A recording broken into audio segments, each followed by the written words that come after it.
Radio Bula Duavata me Kauti Keda Vata mai San Francisco ki buru-bura sema mai ngai wase yani. Itu ka usah ka nandarubi wasi juga nunggu itu bukan nabi talong na ngauna na sere. Sa dotu nga son to pakai lala ba suli nunggu ngabo ka boka. Bata pa kanisa mo lang dito mo nando dito ka. No dito kanisa sing lala to sunan tangga boka boka. So ba sini nakit lala talaga. Ni Bula Binaka sema mai ka wasean in a Radio Bula Duavata San Francisco. Darungodi na tulu kina bito na kloka na kama ni moniti kina borobuka bei kema dawa ya Amerika. Dini kina ruona kloka na singa levo ni tusi di kina borowai bei kema dawa biti. Radio Bula Duavata San Francisco me Kauti Keda Vata mai.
Hello, Radio Bula Duavata, mai tobe baka maruta ki tiko ni a weekenda, ser to me ndalawa tiko ani na nonda I wasi ni ngona vata, e nai kawi ni baka rombuka in dendai beke to Amerika, baka roa I tiko beke mdo mai nonda, ndona mata sere ka mai liutaka tiko marika ngata, en ndo sarana ngona balawu, ndona ngu sere talita ki tiko ya, sere wako sipeli kau kinda baki kia mni tiko kina ndo tali na nonde wasi ni ngona vata, e nai kawi ni baka rombuka in dendai ni ka vitu ni singa ni Vulai Pereli, to tolo tungana tosa ni ngaunanda sa e dhawa tali tiko mai ango, na singa ni mate ka baka nui ni vina ki tiko yani, na mua ni madhawa ni singa ni mate ango, wewa noa ke ngao ni seama tiko mai kina, au ni tākani o ni mbula vina ki tiko, kenda waki kia mni, kau sureti kia mni. Mendana vei toma ni tiko yani, na nonde wasi ni ngona vata, na kawi vina ka ni wakarombuka ni tendai, o ni tākani to toka tuna ndraki, se mai mania sa i burubura dhawanga, o ni seama tiko mai kina, na kawi vina ka ni kua, singa levu ni kua, bongi levu, se mataka ni kua. Duindui na singa, duindui na ngauna, duindui talangana vanua, dui seama tiko kina, vina ka tiko ni rawa ni damai veitama ni tiko rawa ni damai Duavata tiko yani na ndua na Vata ngo na Radio Bula Duavata ka usareti kamni ke wakai singe mateni ngona o ni sama tiko me kina ke rawa ni ninge wase tiko yani na nonda Vata ngo ndua na bebu ke lebu ke na vingarabi kanto mai wakai dhuri tiko yani na usutu tiko nga ni nonda Vata ngo sen na vi programa ke thesara ndorungo di tiko na nonda wase ni ngona Vata na via kavini moniti ke na wakarombuka o ia mai na tolu ke na vitu na kaloko na nito ngona California na ke na sangi tuka me ndau viva kunge titiko nda viva kararamata ki tiko liu sarna kai tu me ndana vulida o wakasama taka tiko ndo na vosa ndo watungo ke ndana vuli tunga me da sarna ngona saka divili stalikina na nonda mbulai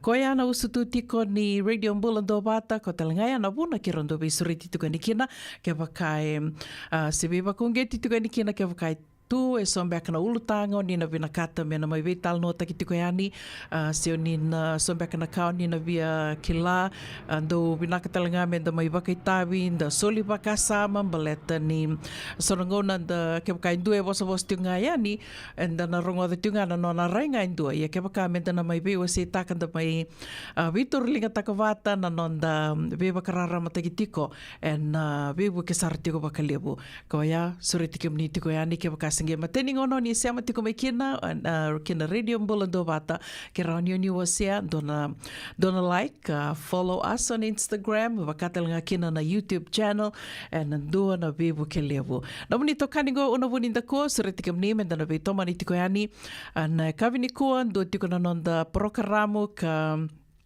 senanga inda rongoda tiko na kena I sevu kavini kua ka sananda rongoda tiko na vi wakarombuka ke sara o ia na wakatoka I tiko na wakailavo na wakarombuka balatongo enda kilake di tiko ni rambeka ni kai vunga weekenda enda tumba dak mai senga soti ni da ronika senga soti ni wakatabuli di weekenda na bimbi ni lavo se na bimbi ni nonda maroroi lavo se rambeka wakadava ni da maroroi lavo kenta toto sambula tinga na singa ni kua ni mataka nangai ngarabi ko nga wakati ki ko na singa ni mataka vunga weekend to e vati ko ya to sa dova mai na vano lebu ngo Amerika se na mateni tu dava nga ni sala ki wakiti tiko kina ni sali daka kina ko kilani lebu daka beka na lavo ni rawata me wakatoto watataki ke na nonda mbula mai viti ke ne lavo enda rawata mai viti ia wakame kila endon rendre weekend na marui lavo weekend to manda na sami tungo Amerika lebu sara na Vata itu lebu na ngoni sali tu rauni to maruru lavo kina rauni to wakavinaka taka kina na nonda to marurika koia na mai tona mai rongo tiko kina na I sevu ni nonda programo wakamadhawa na rongo tiko na vi wakarombuka karena sureti tiko mai na kena ndau mer na mai wakaitavi tiko kina na vi wakongeti vi wakararama taki tiko wakatokai tiko wakailavo na wakarombuka o ia ni kua na rongo tiko kina na vi mamani tolu ia na vi wakarombuka tiko mai na madhao mengo sana ndo rongo tiko na ono na kaloko na vi akavi ni wakarombuka no ni tokani go una buninda kua, au waka mbula tiko ani ve kia mdo kia de sara na sa sema tiko mai na kawini kua, bula vinaka ne Mereani Ernest, waka nuni vinaka tiko ani, ve kia mdo mai Petaluma and Singani Mationgo, waka mbula tali tiko ngā ve Ana Batamba, ni mbula vinaka Ana, bula vinaka e peli si boi, vinaka waka lewa na sema tiko mai, ni sema tiko beka mai vei, na kawini kua, waka mbula tali tiko ngani ve Messi te Dhama Reika, vinaka waka lewa na sema tiko mai, mbula vinaka Melia Rangingia, vinaka na sema tiko mai na kawini kua, senga talani ngula dhavu tiko na alipate na itini, mbula vinaka alipate, ni mbula vinaka Siana Maseki Ngali, au poso tiao ke wakau senga ni dhavu ta vinaka na dhavu ni, wakanuni vinaka tiko yani, vengana vono ni sema tiko mekina, na kawi vinaka ni wakarombo ka ndendai Radio Bula Duavata, na muni toka ningo una vuninda kua, sivatonga na tolu, ana tini kawana miniti.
hepatitis B.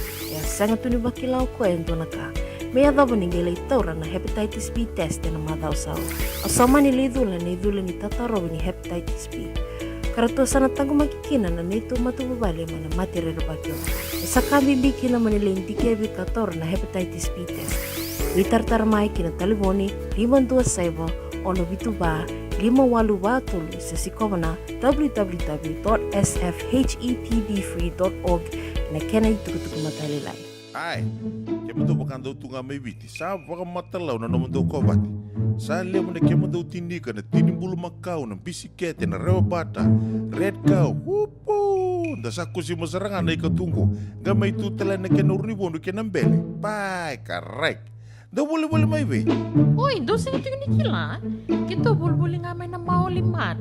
Tok nganggo i Santa Rosa. Mai be?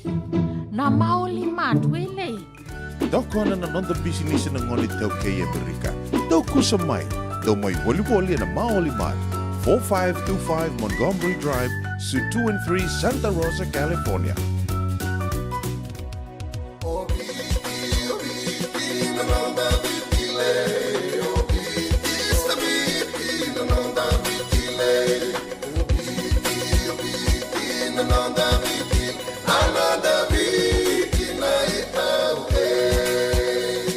Nonda biti ke ngasini buli paulangereki rongodi ena 5 na kaloko ena kabini lotule ve kemundo e Amerika tini karona kaloko ena singale buli bakaromboka ve kemundo mai viti ena radio Bula Duavata San Francisco me Kauti Keda Vata.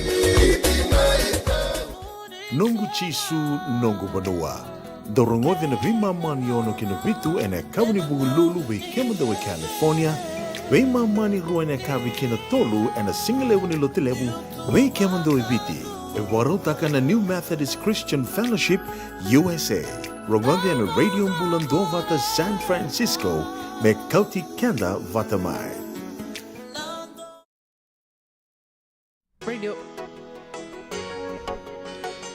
Ana Radio Bula Duavata samai sipitangona tolu e na rua sanga bulu ka 5 na miniti ni otinga na serengon da sana ronga da sereani na isebu ni nanda porokaramu vakai lawa e na vakarombuka na oya ni otinga na serengon ni gena na makiti kumaikina.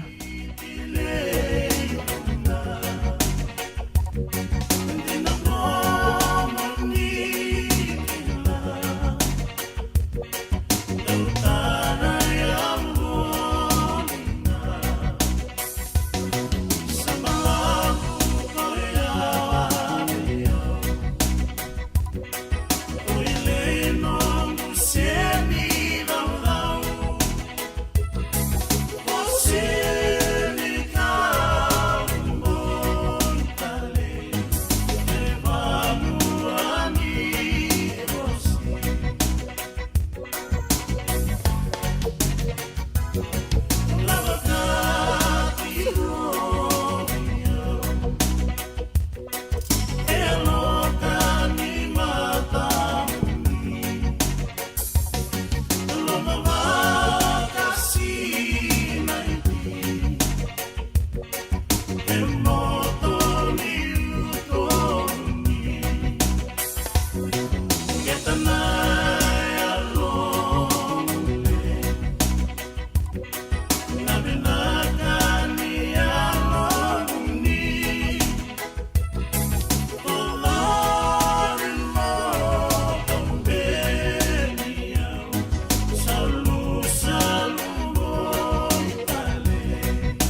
Tatokan anrto I tavi seroiana original Fijian yana anrto varto mai vei wakamaro takituka ni vekianda na kavi ni wakarambuka ndendai ni ka vitu ni singa ni Bula singa ni mate tiko vekianda veketo Amerika sange wakarambuka sal wakaroa tiko vekimdo mai nonda wakambula tiko yani kiro wakambula tiko yani na veokani kiro mai veto mani tiko yani and nonda I wasi ni ngona Vata na kavi ni wakarambuka ndendai me wakawa tuko ni tiko yani na isewa tiko ni nonda porokaramu wakamadhawa wakatoka itiko wakailavo and wakarambuka. Nonda bulangin doka itiko ni kua o Brad Hamada and dua ke rawa sa dhaka Vata tu and vida sarna embake saoti ya o ko en dua beira na ronin daka en nona usutu ni nona dhaka ya na bebaka tabuli tiko bikanda and a buku ni maroroi lavo, nonda maroroi lavo. And doon campaign ka sangi tiko buta ki tiko ngo, wakatoka I tiko na financial literacy. O sana vos tiko ni wakapapalangi. Thank you, Brad, for being with us this afternoon. I would like to take this opportunity to welcome you to our very first program, Financial Friday. And thank you for being available. Without further ado, I would like to ask you to introduce yourself. I've kind of shared a little bit about our relationship, that we go back a long way, and the floor is all yours. Okay, great. Thank you. Can you hear me okay? Loud and clear. Fantastic. All right. So my name is Brad Hamada. I actually, I am part of an international financial literacy campaign, and it's been an amazing experience. But I started out. My background is actually engineering, so I'm kind of one of those problem-solving people that always like to find problems and solve them. And one of the things that I learned as I started out as an engineer was that there are a lot of engineering problems. But when I was introduced to this financial literacy campaign, I realized that there are a lot more people that have financial issues than engineering issues. And so I've been with the organization now over 18 years. So I did engineering for about 10 years. And then I've been with the campaign now for 18 years. I probably look a little bit younger than I am. But it's been an amazing experience, and I want to thank you for having me on so that we can share some ideas and insight for your listeners. Thank you, Brad. I kind of shared a little bit with you earlier about our culture. Most of us grow up, we were not really taught the value of money. Yes, we grew up knowing what it's like to have money, right? But then also the mentality in our culture is we live for today. Tomorrow will take care of itself. But being here in the U.S., we have come to learn so much across the board, like in the Fijian community. And also, again, it's a cultural thing that it's so hard for us to save. But you and I both know that there's so much platforms available, platforms or vehicles, I would say, financial vehicles available, and that we are not aware of. Maybe we know the vehicle, but we don't know exactly how we can use it to save money for our retirement, for the rainy days, for emergencies, and things like that. And so I would like you to kind of elaborate a little bit on what this campaign is all about, the financial literacy campaign that you were talking about. Okay, great. Yes. And, I know we talked about, about having a Finance Friday. And so definitely into the future, we're going to get into other kinds of more in-depth topics and things that's really going to interest people. But, financial literacy, what I've found out about financial literacy is that it actually has very little to do with money. It has to do with, for me personally, it has to do with me taking care of my family. It has to do with being responsible so that I can send my daughter to college, so that I can build something that the next generation can build off of, and so that the next generation can be better off than me here in the U.S. Most people in the U.S., I would say, are immigrants at some point. And so, that's what financial literacy is about. It's about, like, what do you want with your life and being able to build what you want from there. And I know that, I think just in general, people came to the U.S. looking for something better. But at the same time, I know that a lot of people do struggle financially. They call it the land of milk and honey. But when you get here, you realize that milk and honey is very expensive. So true. But that's what it's about for me. It has I'm a numbers guy, but it has very little to do with numbers. When we educate someone, we're educating them because they want something better for their legacy. They want something better for the people they care about. And that's where financial literacy really starts. Great. And I think more so for our community, most of us do caregiving. So we know also the importance of putting something aside for when you're not able to work, right? Because, who wants to work for the rest of their lives? And so that's also one of the things that I would like you moving forward, maybe sometimes in our future programs, to really break down for our listeners. Is there anything that you would want to say for now, like just because we're starting this program today?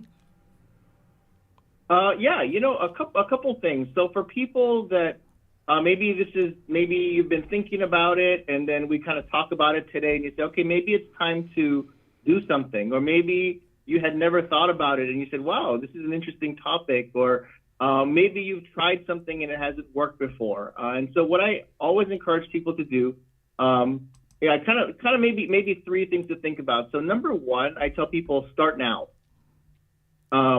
And finances, like I said, it doesn't have so much to do with money, but it has a lot to do with your habits.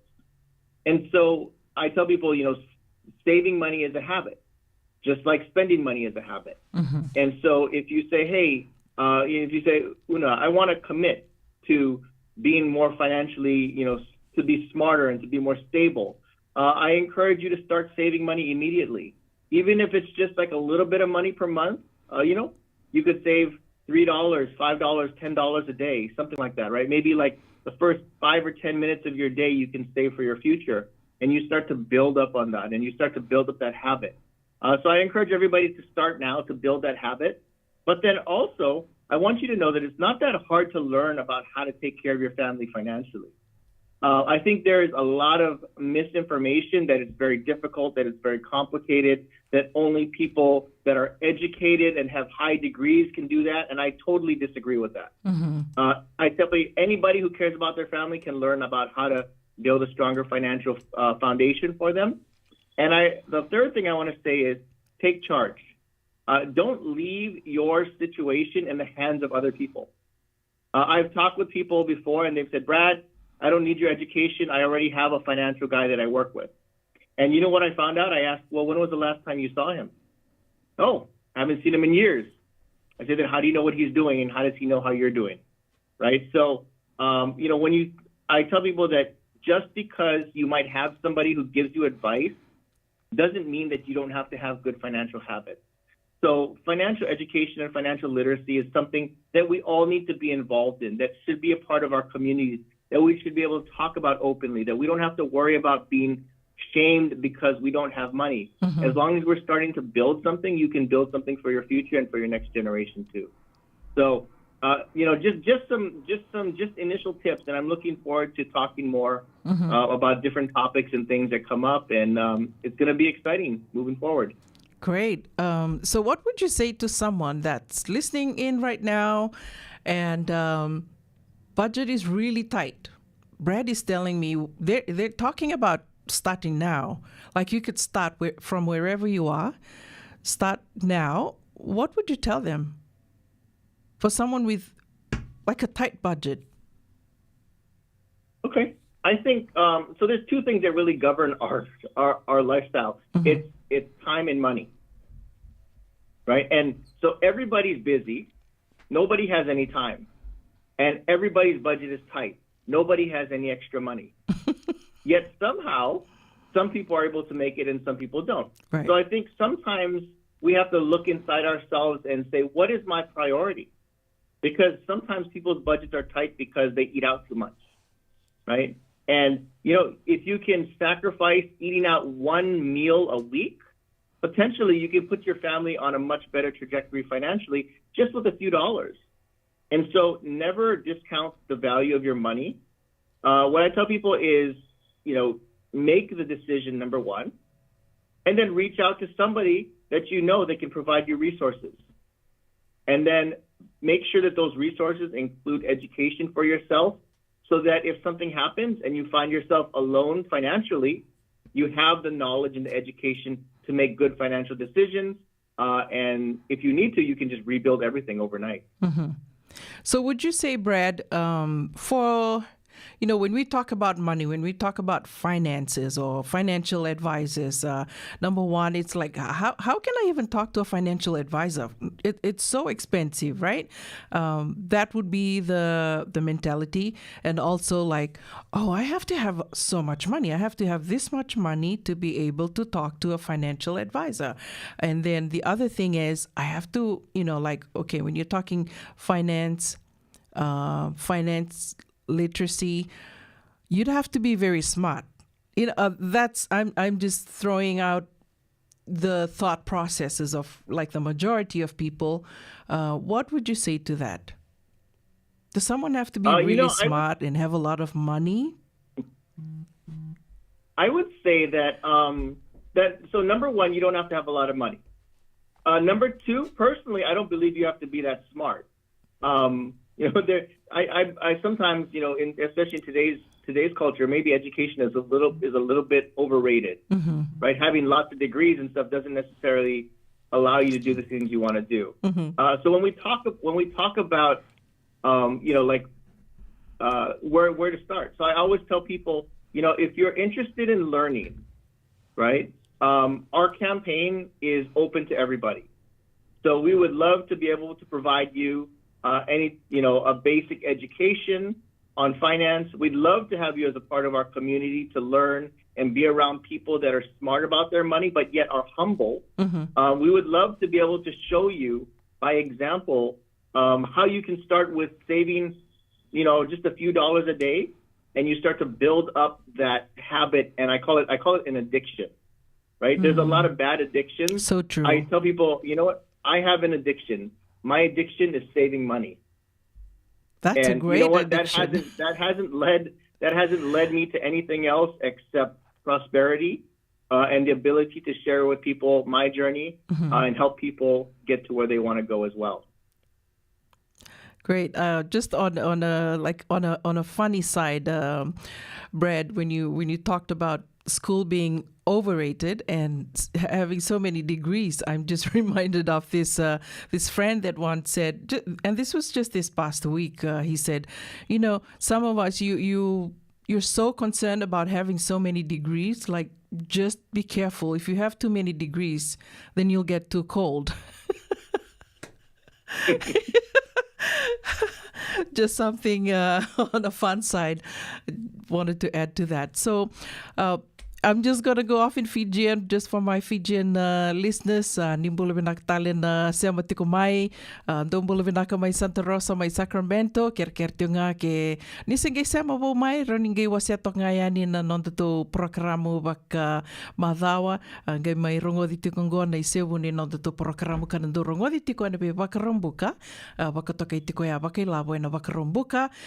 Kana lebusar naka mendo mai buli da tiko membaleta na nonda rawa ni maruru i lavo, de sombeka na ngona en so na rani sureti mai na buku ni ngoni saladava tale rani na rawa i lavo kina. Wakambi mini na mai tungo e na vanua levo Amerika, ko wakambota talangavi kem dona se amatiko mai na ve matani tule levo tale so, se anga talanga ni do wako e tiko kino kem do mai nonda. Na dona ka ko kilani da ndrabu beka kina waka levo punga bekenda, na itoke o ya na nonda rawa ni maruru i lavo na wakasama mitiko menda maruru i lavo. Koia au wakabinibinaka tiko kina. Thank you so much, Brad, for being available today and giving us a kickstart to our weekly program, our Financial Friday program. And I'm sure a lot of us stand to benefit from this. So any last words before we round off today's program? Like I said, just a quick recap. Start now. Build your habits. It's not complicated. You can learn for yourself.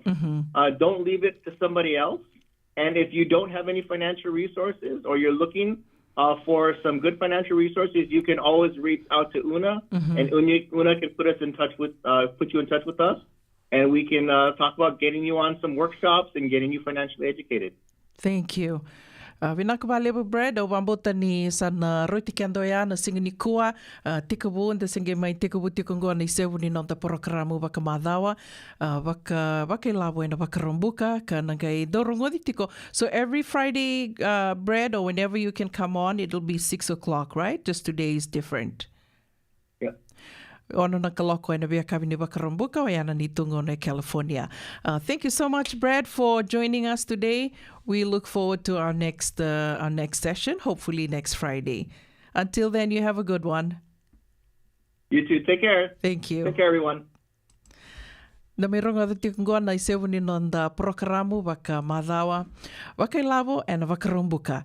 Ka leo sarna kai ron inda na mai buli da kina wa kambimbi tiko be kenda to don renre tiko na no da to maruru i labo ko mai vida na kai mai wase tiko ya bread matai teka bongo ia o kelani indona ka lebo ya na no da viso takamandanga na no da itomo ni wa kasama baleta ni o kelani bongo be kenda to e batungo e la ko ni labo e sa lebu talanga na vanu e lako kina na lebu ngani lawa e lako mai na lebu talanga ni vanu e lako kina na lebu na onga tōna wakaitawi te kento kina lebu mbea kera mai so na kera to kilani wakame to sana kilandona vosa babalangi ndo wakaanga takitu we're enabling them.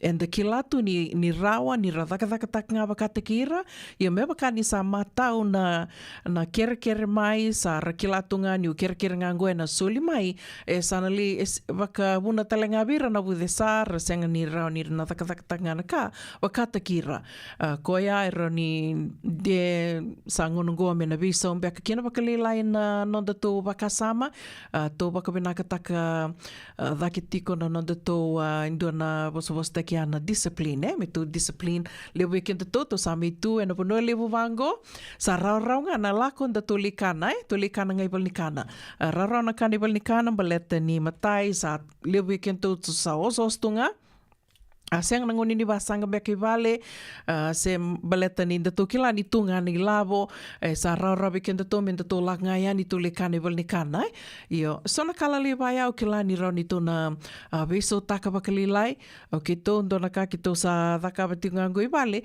sa buta tunga na reisi na kakanandina ke baka se bo mai na boni kakanandina mai na singa tambu ya sa bo sartunga ya na loka na tuna ke botu mai na kakana bak single na singa tambu sana botali tunga ya bitunga na fridge ko sartunga ya sa keto sa kila santi reninda ka santanga sto doko senga nindo ngoni lila itiko ibale ko andu san gaile wa sartunga na nona nonda to kana baleta ni erau ni to ngai vale na ka ngai satu vale lukana me ya mantanga ndona ka yo bakate kia usanga me viso takatiko ya me sa ka kuana li kana tiko val ni kana beleta ngone ya ni sa nukila na libu ngani labo rawata na libu tal ngani nogu bakasambu sambu yo nge bakana ngono me eroni ka baka mi ngai yan ramai baka indona ndoma bula le po teriau na libu ni labo sa la ko tiko mingo na ke ngai sa yo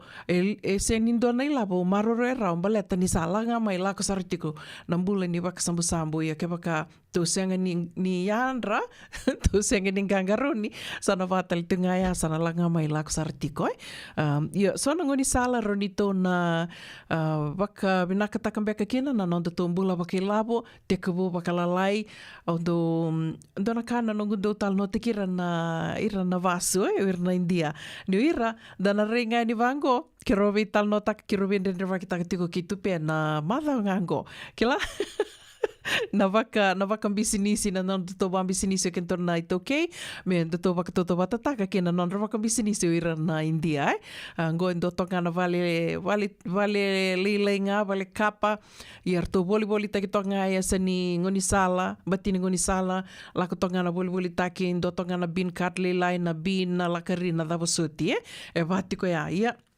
donga o tinga vida na bula si vida na mbaki toriani sa tarandona vale tambarua sando na motoka ya mai nai labo lile walenga korarawa toka ya baletan bek ngonanga ni tuna non raba kasam era mate takana marurui labo o kende tundo na katun rabo tikina bakalibo ya ko nui takani sana mai vital no tikitiko yani na vingo ni saliso era ni tuna vivu kitiko kina me to baka binaka taka baka lebo sara na non to bula bakilabo me teko bu sara mandanga na non to biso taka na non to bakini vakasama me to tiko na kalalai to maruru labo mantanga e na vi madawa na vi singa na dava so to sada kapitiko na vi singa roni to maruru labo kina se to baka sambu tiko kina dava roni to veso taka ni taka ni roni to na baka binaka taka toka yani o ya na madongo ni nando na madao vinaka vikenda to sabai batonga walu na miniti me vana kaloko and radio Bula Duavata vakambula tiko yani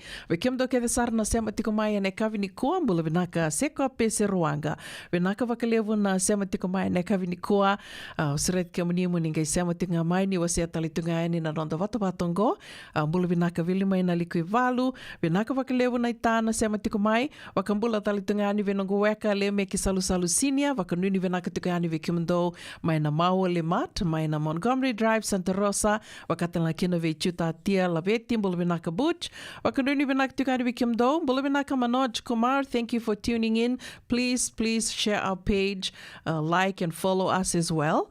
Bula vinaka Malu Muiri Mesa vinaka vakalevu na seva tiko mai ne kavini kua ons and meme dhau nimbula vinaka vakambula tali tungani ve Britney lutu na singa vinaka vakalevu na seva tiko mai na ya kavini vakarombuka vikito pambota sa vakarawai tiko vikimdo mai nonda vakanuni vinaka ni nandona moni madha mbalabu vinaka vikim ni na moni madha ngo.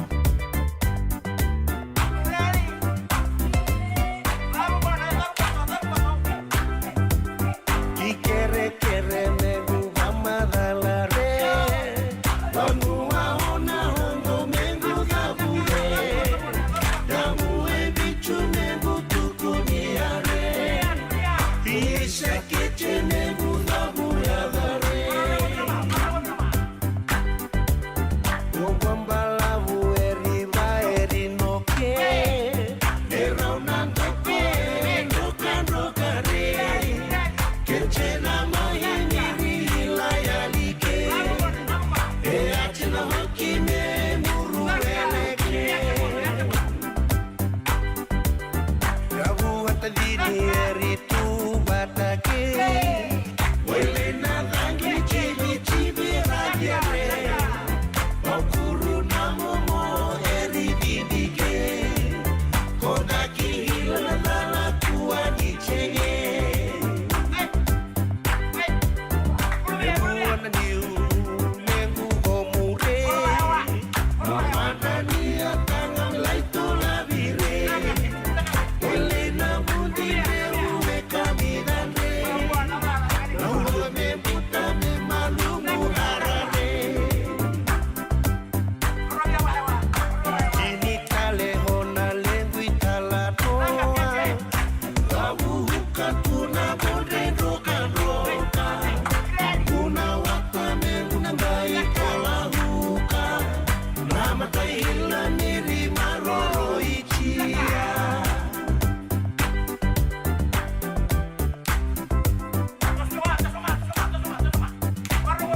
luka tuna bonde roka roka. Kuna wata menguna ngai tola huka. Lama taila miri maroro ichia. Kuna wata menguna ngai tola huka. Lama taila miri maroro ichia. Kuna wata menguna ngai tola huka. Lama taila miri maroro ichia. Kuna wata menguna ngai tola huka. Lama taila miri maroro ichia. Isang daong bula binaka. Doon kay toki mai, endo binaka tu banggara. Iyo, ni Bula Binaka. Kito singi toki bo sarangamay. Sa totokan dino, Pennsylvania. May baka tumuli ang madoni turta na dadakan na tumuni wayway. Iya, kito sa mista ka saranga nakaka na bagabiti. Kito rongoda, nito kendo na stonda ulit kikenda to kakana. Iyo, na Fiji Cover Store. Ito ka sarangay liugori, nakakede tu kina. Na Fiji Cover Store. E Kauti viti mai vokaboleka ka voka se butaka na buona nanu. Woli teki tu kina na tinika, tini bulu makau, Taka's ice cream, na mateni, na ika na mbele. Yado kina chase ningu na ngona, na twisties, na bongo, kay na bean, kay na bungatali. Sangay lebu sarangan na ngona, kare ngona binakadina. Ngay indolo mo talanga ango na nondato boutique. E woli teki na isulu kanta kilaita ni kina kina daga dilinga, karami soli mo ilaloma. Wei kemani mai Pennsylvania, kena veibu no wale kata. Era talanga ni wakau tanga mai na nomani ota na taliboni se email, kara tau nangai wakau tanga na nomando wali. Yana Fiji Cover Store LLC, 100 South Mount Vernon Avenue, Uniontown, Pennsylvania. Nabari taliboni vitu saiba vitu, wadi orua vitu diwa vitu ono, se vandu lima tolu saiba vitu, diwa rua vitu tolu, se email kena Fiji Cover Store PA@gmail.com. Ganang bega ni paiste kiti ko na namulore na buku ni smoke check kita uraw ni bukiiko. Girita may nanito team ni Empower Team and the Southern California Pacific Islander Community Response Team mo kuneki na nabibu kabagay labo kasi ni Saumi. Giri may na ono rua ono saiban dua liwa ono. E levo tu na matanggali life insurance e Amerika. Kalevo talaga na kinaidu.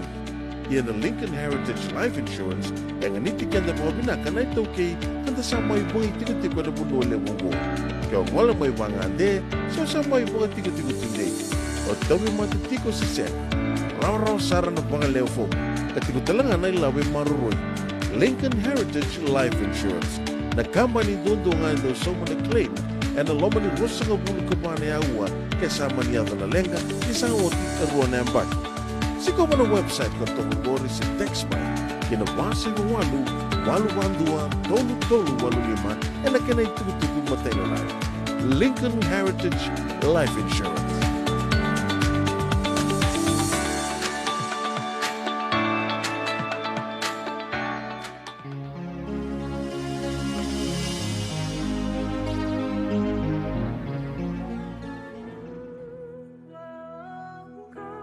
Nungu Chisu, Nungu Vanua.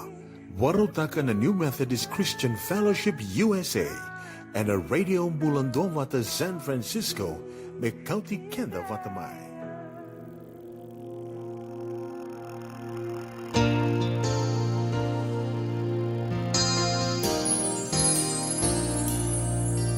Kamaseni ka morosi mo itale ilong bunda mo sita tu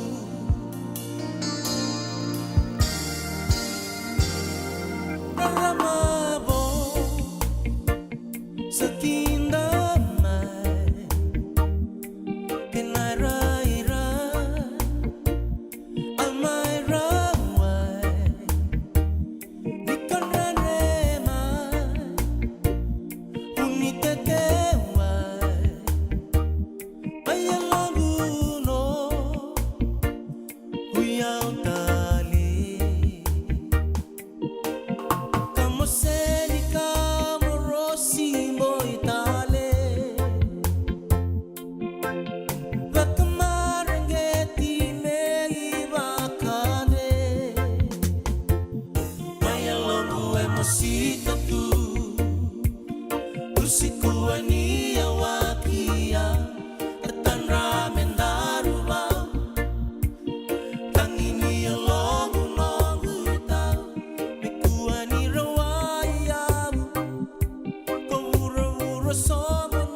mamacita tú.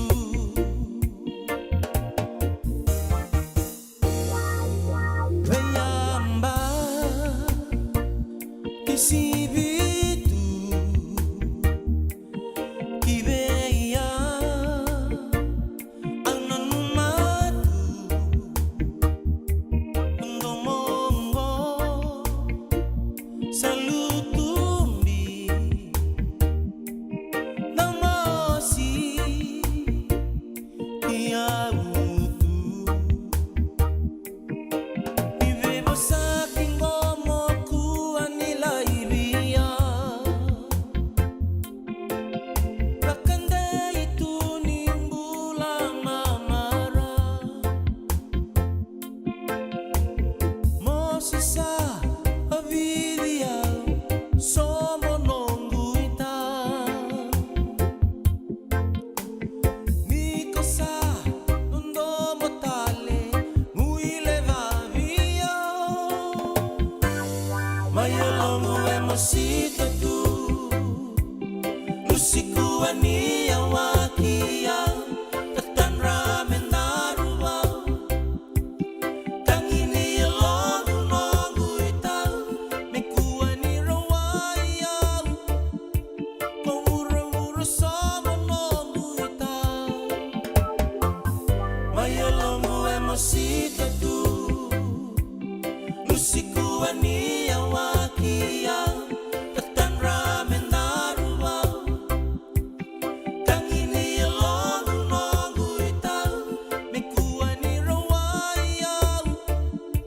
Pangura-ura sama nongu ita. Mayalongo emosita tu, lusiku ania wakia, katan ramen naruwa. Tangini longu nongu ita, mekuwa ni rawaya. Pangura-ura sama nongu ita. Mayalongo emosita tu.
Te enseñan y se abunda y veía.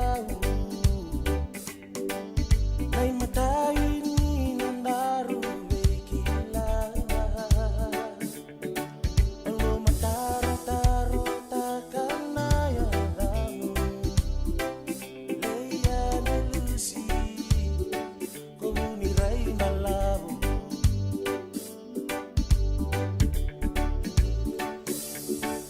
Autunang sarabi kenumi. Ay kalo-kalo luto may langi. Seraw niyaw na kemoy layday.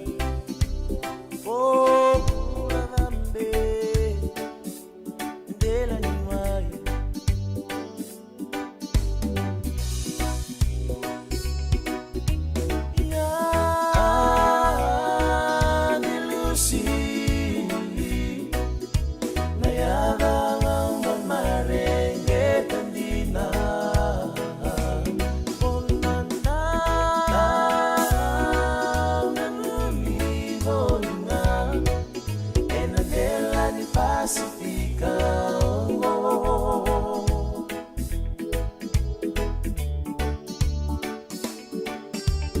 Somos ang nanong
Bula vinaka tine Matthew, ni sawa kusikusibe. Isa, ni bula binaka. O se vivi mandongo kina maoli mat. Ele taka kina endona nito pakataka kana lailai. No leu kutaka pakatotolo, ni bernir to yadea ni nabulangi. Oi, o dea bakasanga. Erto bakasanga telanga ora to. Sarara saranga. Go enda so mga nakakana. Eseni nita so manakena bakanya takina olo. Oi, okay. Binakasaraman da kilatiko. Maulimad, Valley Marulima, Montgomery Drive, Suite 2 and 3, Santa Rosa, California. Veitartara sarani kinanaba ni telefoni 125 saiba vitu tolu 5 vitu. Ene kena itugutugu matalalai. Nungu chisu nungu badua. Dorongo na vima maniono kina vitu ene kawni bugululu we kemadawe California. Wei mamani ruane kavi kina tolu ene singalewu ni lotilewu wei kemadawe viti. E warotaka na New Methodist Christian Fellowship USA. Rongode na Radio Bula Duavata San Francisco me Kauti Keda Vata mai. Isando Bula binaka. Dosen kay tukimay? Endo binaka tu bangara? Iyo, ni bula binaka. Kito singi toki bo sarangamay. Sa totokan dino Pennsylvania. May pakotomuli ang madoni turta na dadaka na tumbo ni Wayway. Iya, kito sa mista kasaranga nakaka na wagabiti. Kito rongoda, nitugay kendo na stondo bulita kikenda to kakana. Iyo, na Fiji cover store. Ito kasarangay ligori. Nakakede tukina. Na Fiji cover store. E Kauti viti mai vokaboleka ka voka se butaka na bona nanu. Woli teki tukina na tinika, tini bulu makau, takas ice cream, na mateni, na ika, na mbele. Yado kina chase ningunengona, na twisties, na bongo, kay na bean, kay na bungatali. Sangay lebu saranganengona kareang gona binanandina. Ngay indolo bo talangango na nondato boutique. E woli teki na naisulu kanta kilaita ni kina daga dilinga, karami soli bo ilaloma. Wei kemani mai Pennsylvania, kena veivu no wale kata. E rau talanga ni wakau tanga mai na nomani hota na telefoni se email, karatau nangai wakau tanga na nomando woli. Yana Fiji Cover Store LLC, 100 South Mount Vernon Avenue, Uniontown, Pennsylvania. Nabari telefoni vitu seba vitu, wadi orua vitu diwa vitu ono, se wandu lima tolu seba vitu, diwa rua vitu tolu, se email kena fijicoverstorepa@gmail.com.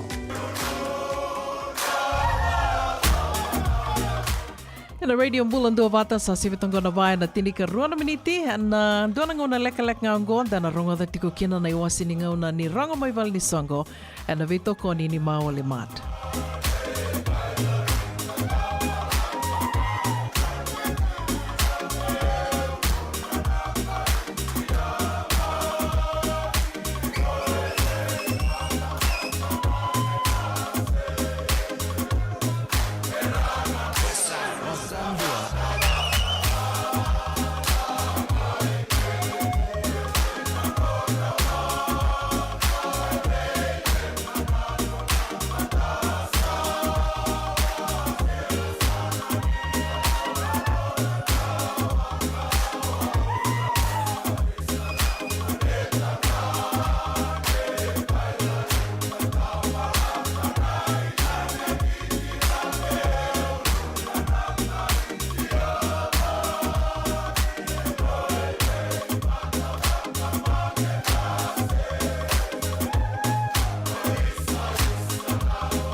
Ogona rongo manu vali songo, nei maoli mat. Wali maru lima, Montgomery Drive, Suite 2 and 3, Santa Rosa, California. Rotunga na tukutuku ngoe na vikai soa ya tiko ni mataka, mo ni madhau tinga ngo ni mataka, matenga ni tukutuku kai adho rotiko mai, na irongo mai val ni songo e neka vini kua, do tinga na visuri ti raramba ne sana o te levu, na sana wakaturanga te levu USA, visuri ti raramba e sana ko te levu USA, na dona soli ke nambose kana wakaidhuri tiko ni mataka, na ono na kaloko, na kavi, na wakaidhuri tingo e na wukutik ngā ni veto koni me mbaleta na wakawakarau ke na mbose wakaturanga kana wakaidhuri tiko mai bau nei ka rusanga bulu ka wā ke nei ka rusanga bulu ka lima ni vulo me. Ngoa na veto koni ngā ni asano te levu Amerika, e na wakaidhuri tiko kina na soli ke na mbose ni mataka, e na ono na kaloko, e na kavi mai na ndua, mai ni wasoti au mai na ono ndua saiba 6110 Lemon Bell Way, Sacramento. E na buku ngani vitokoni ke na wakawakarau me mbalata tiko ngani na mbose ni Great Council of Chiefs, mai na mana anu mbau, he na wakaidhuri tiko e na karua sanga wulu ka wā, ke na karua sanga wulu ka lima ni singa ni wulo me. E na soli ke na mbose ni mataka. Tukutuku kataraban do ngana visure tiraramba tiko ngayani vikimdo e na Sonoma, Marin Counties, ke na vevono wale kata, ke na ndua na Community Health Fair. Community Health Fair ngo e Bula Duavata tiko na Sonoma Department of Health na tambara nimbula e na County of Sonoma. Ka wakatala kina na Regional Pacific Islander Task Force vi toko ni talitunga kina na Radio Bula Duavata ke tona li tiko talangani kina ka na live talitunga na vi kai sor na laki wakatarungi talitunga na vi tambane so karna laki vinga ravi tiko ni kina ni sureti moni na moni ngole ni kina levo na kairo ninda na laki bulida ka na oka tiko kina na veka membaleta na nondambula na marama, COVID-19, na matini suka, raoni na lagi tori talitunga ka laki indikebi na nomuni na tumbunin ra, se na high blood pressure, pakatala kina na suka, se na blood sugar, glucose level, da kila ke tiko na kini mbalimbali oya, ka nisureti muni na yadhe ni kina, senga ni so mindo na ka, senga ni na ngandrevi kina, endua na insurance, na waka pepa, se dona kawaya, senga ni dona kawaya e na tarongi, e na Community Health Fair ngua ni mataka, wakaidhuri tiko e na ono tolu lima Sebastopol Road, Santa Rosa. Ono tolu lima Sebastopol Road, Santa Rosa, ka na tekapu tiko e na tinikan dona kaloko e na mataka, ki na tolu na kaloko e na Singalevu. Ni ngoleani wakarota ki talitunga na bika so, ka rao ni rela ki marau tuki na nangone. Na tukutuku ni nraki e totoka, e na totoka tuna nraki na singa ni mataka.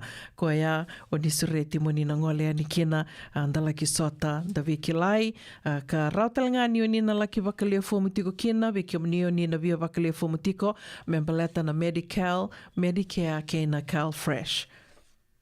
Ke reti ngā moni ngai vei tukutuku ni takatoka yani.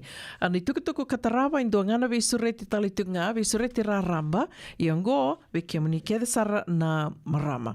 Kenda na marama, vei sureti raramba, kia nandua na komuni ka o wakamauta ke wakao ni ndo wakamureti na Radio Bula Duavata ni na numa ni keto ali live talitunga me kina na mbaki sawa tika wakaidhuri e peralumai. Ango na Women of Faith. Women of Faith, wakatoka itikongo na Women's Retreat, Step It Up, Leave It Out, sena kia na waka vitimbeka mo kālawa dhake, kālawa yani kambula taka.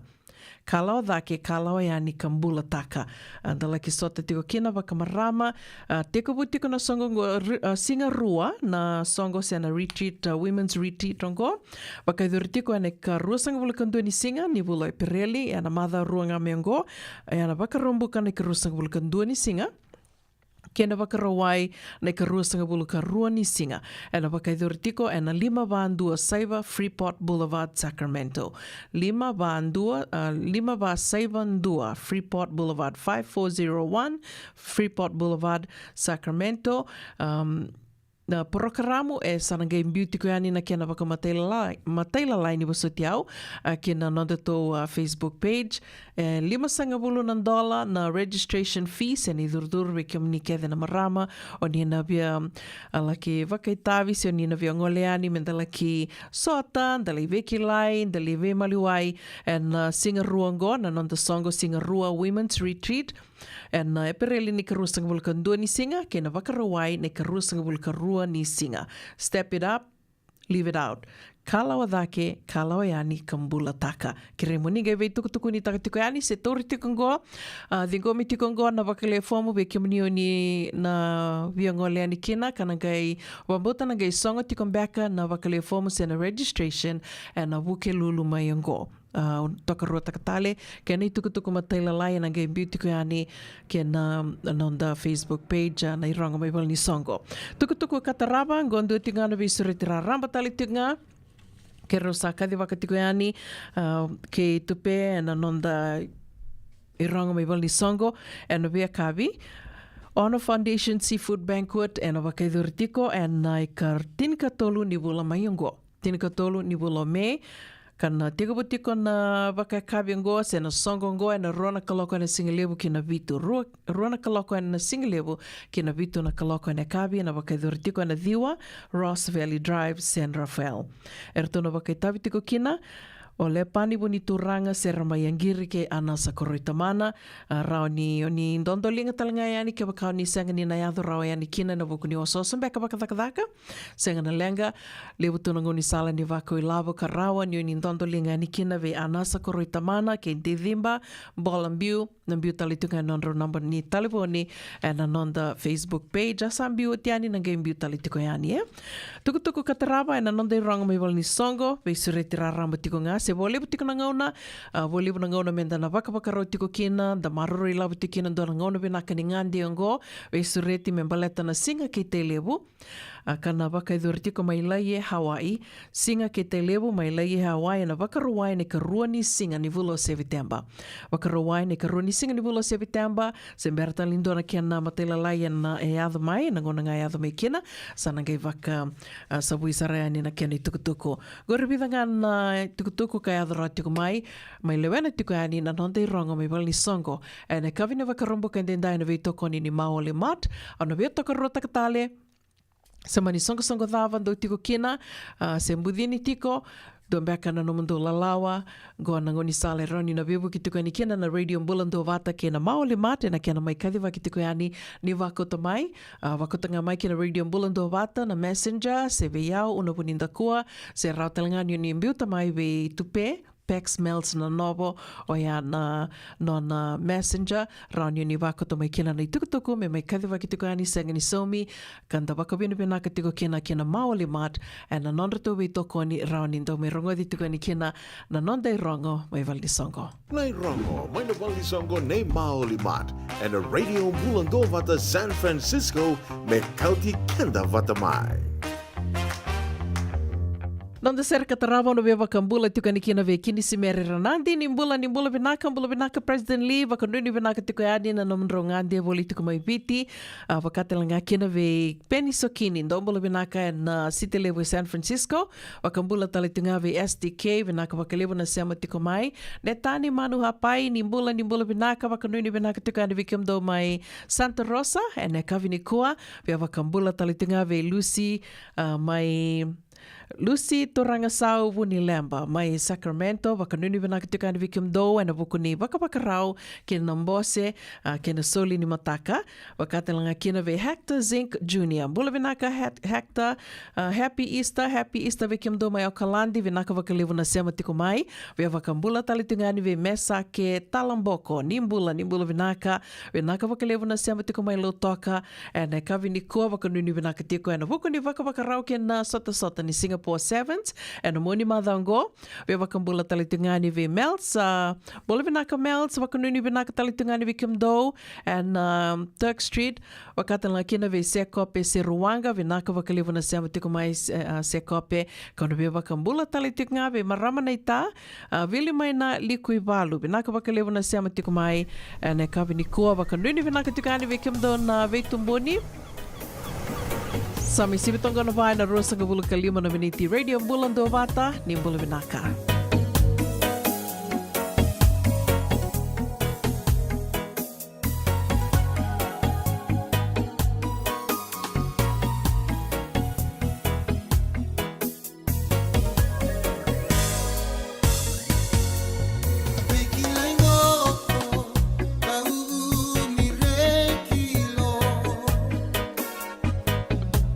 Singa ni bakana luma au mara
Yavalata, Dionangai Velata, and Radio Bula Duavata. Vitalono te kina na vika membaleta na nondong bula. Mai wei ira na kanandao mai na tambana ni bula so. Nasi na puniwai. Rongoda na bana kaloka na vika vini tu city and a veto kone ni Lincoln Heritage Life Insurance. Na kamba ni Life Insurance kanga niti kanda na kaiwiti Amerika. Isando bula vinaka. Dosan kay toki mai? Endo benaka tu bangara? Iyo, ni Bula Binaka. Kito singi toki bo sarangamay. Satu tokan dino Pennsylvania. May baka muli ang madoni turta na dadaka na tumbuni wayway. Iya, kito sa mista kasaranga nakaka na wakabiti. Kito rongoda, nito kendo na stonda buli tagi kenda to kakana. Iyo, na Fiji cover store. Ito kasaranga iliyungori. Nakakede tukina. Na Fiji cover store. E Kauti viti mai voka boleka ka voka se butaka na bona nanu. Boli teki tukina na tinika, tini bulu makau, Packers ice cream, na mateni, na ika na mbele. Yando kina chase ninguna ngona, na twisties na bongo kay na bean, kay na bungatali. Sangay lebu sarangana ngona kare ngona binakadina. Kay indolo bo talangango na nondato boutique. E boli teki na isulu kanta kilaita ni kina daga dilinga karami soli boila loma. Wei kemani mai Pennsylvania, kena veibu no bolekata. Era talangani wakau tanga mai na nomani ota na telefoni se email, karatau nangai wakau tanga na nomando boli. Yana Fiji Cover Store LLC, 100 South Mount Vernon Avenue, Uniontown, Pennsylvania. Nabani telefoni vitu saiba vitu, wadi orua vitu diwa vitu ono, se wandu lima tolu saiba vitu, diwa rua vitu tolu, se email kena Fiji Cover Store PA@gmail.com. Andreva na buke ene kena semi na nomu libo Senegas kita urani buku iko. Girita mai na empower ena ono rua ono saiba dua liwa ono. Ai, kemando bakando tunga mai viti. Sa baka matalau na nomu ko bati. Sa lemo na kemando tinika na tinimbulu makau na bisikete na rewa bata. Red cow. Wupo. Dasa kusi masarangan na ikatungo. Gamay tutala na kenurnibono kenambele. Pai, karek. Da boleh mai be. Oi, dosa itu ni kila. Kita boleh ngamai na maulimat. Tok nganggo i Santa Rosa.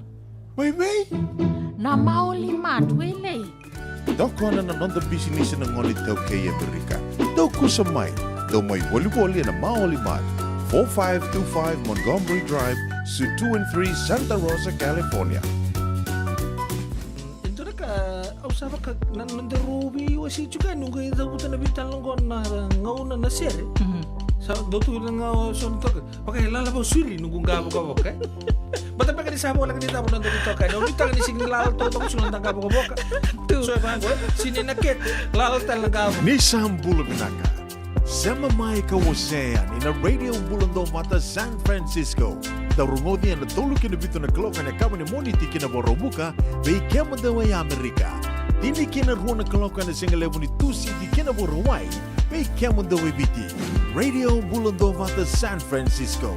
Me Kauti Keda Vata mai.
Era radio Bula Duavata to mai veva kamaro tagtiko ni avi kanda na seando moni kua ni laindende na kavini vakarombo kandendai ka vitu ni singa ni vulo e Pirelli au ke lavi kenda to e Amerika do talangana singa ni daka se dava vir to mai nonda to da ke la ke ditu na moni madhango e na moni madhao ni singa ni mate ondo dona moni madhao ondo nana makikina boletino vakasamata kana singa ni sudu endo do dengunga na singa ni sudu kalongata ke vakaroni o dengu tundo to kana madhao ai mo so mitu ia o tianga e lebu weekend da daka tunda kilanda roni dengunga na do ngana singa ni sudu nga bat kena Boxing Day ia na singa ni na moni madhao ni singa ni mate nge vakasamataka na vakarombuka da dengu da somi o tianda ngai ndote ani na nonda vakadangi tu ani vakarowai singa tambo ngai moni ti tali ndo tali singa ni vakadangi da somi tali tukina ando na ka o ndo divali su tali tu na nungu vakasamataka na bula mai viti na daka mai viti ka vakanuni venaka tuka ni kina vikimdo ni ke sarna siama tiko mai nonda na moni madhango ni oni maru takatiko ni oni vakanga takavina tiko na moni madhao vinakongo vikito Amerika seanga go e vaka it's just another day at work tosa tunga na bisinisi dina ni na vi songa lote so and do vaka idora kina na vi programo ka vaka na numitiko kina na moni madhao mbimbi vikenda kede na lotu vaka risto vikenda kede na vaka mbauta vaka risto na moni madhao ni singa ni mate o vaka nuni vinaka tiko yani ni maru takitiko vaka vinaka na moni madhango ke roa vital no tiko ke na ndua na nongo i tokani na singilivu ni kua ngai tuko ni tiko koe ni nonrongone lewa au taronga ni tuno koe se moade sartunga nonrongone lewa ngai kako ngo se moade talitunga koe yongo sa singilivu tu weekend to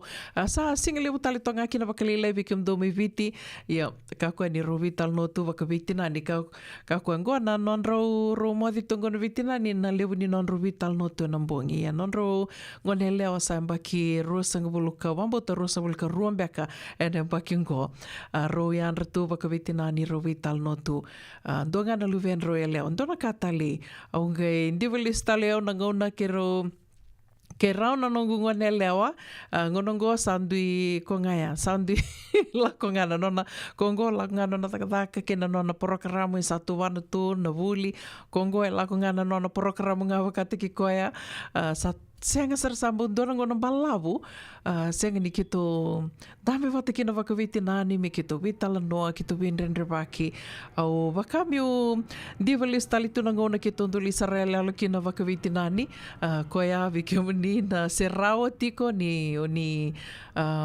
o se vata na ngona vata ke tona ngone ngono binaka menda wase vata baleta ndana ngai dona singa dana ngai rebu ki bango sa la ko ngona sa to sa to ngona ngai langa weekend to na serea isa ko ngona ia ko ia wa konduni binaka tiko ni kina ke wakai dona ngonongo dona moni madhaongo roni don dambe kina waka matu vale se waka vitinani se waka vitamani make the most of it baleta na singa ni kua na singa ni na lisu tale mai ia ausureti kimni bekim do mai Sonoma County na Marin County ni Mataka toli sote ani na health fair kambiuta wata tiko na tambana nimbula mai na Sonoma County se na Sonoma County Department of Health to vitoko ni talitunga kena na Regional Pacific Islander Task Force ke na vida talitiko na vi songo lalai so karando vitoko ni na tambana nimbula kena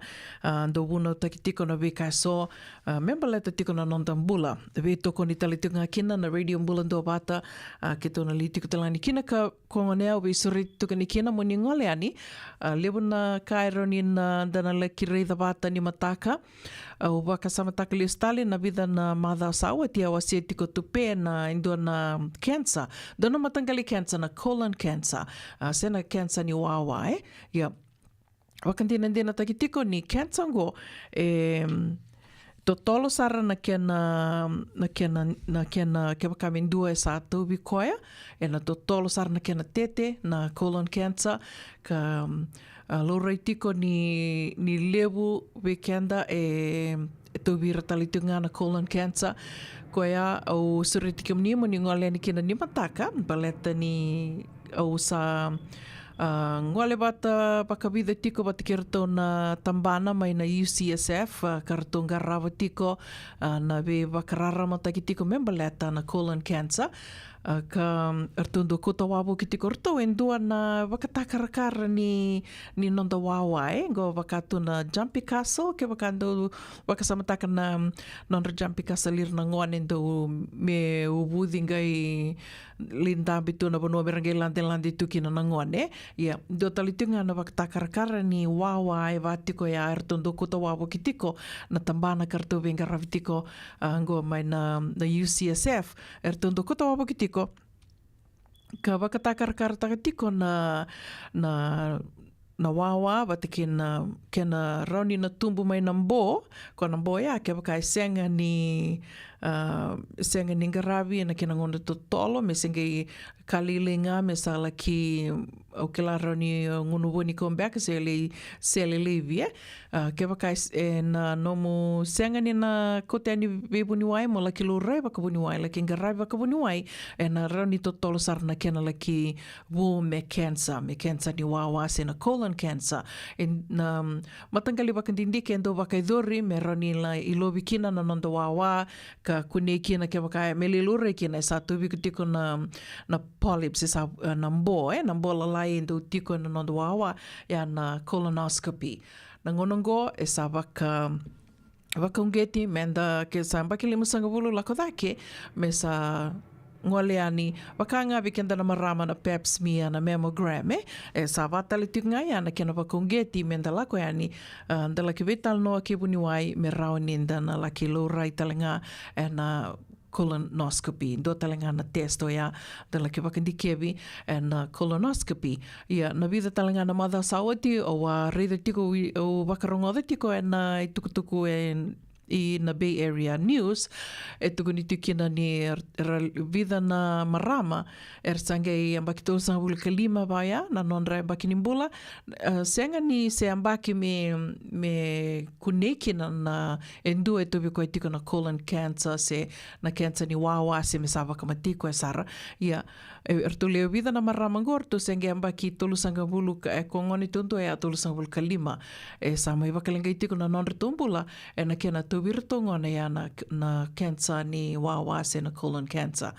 Ko ana kai bimbi kina menda na dongole ani ndala ke bakanga taka na be bakararama taki na be programa iso kena be kaso era bakarutaka na tambana ni mbula kena be tambana ke desara karna dongole ani na matangali komuni bango ni mataka o ya na health fair ka Dosuriti tiko kina na tiko na biasa na Walikata mai na Sonoma County na Marin County senga nindo na kai somi kina senga ni ngandrebi kina na nomo insurance senga ni na tarongi na nomo itutu ke baka immigration senga saranga nindo na kai ngandrebi ka na baka idori tali tunga kina na baka leo fomo membaleta tiko na Medicare kina CalFresh ko ya usuriti kimni mo ni na ngwale ni kina ni dobe ko ya ni baka matubali tu talanga na kamera na ki maro takatiko na ngone na itukutuku ni nraki tuku ni na totoka na nraki ni mataka mai na tinikanto na kaloko na mataka ki na tol na kaloko na singalebo sa ngai beauty ko yani na nito Facebook page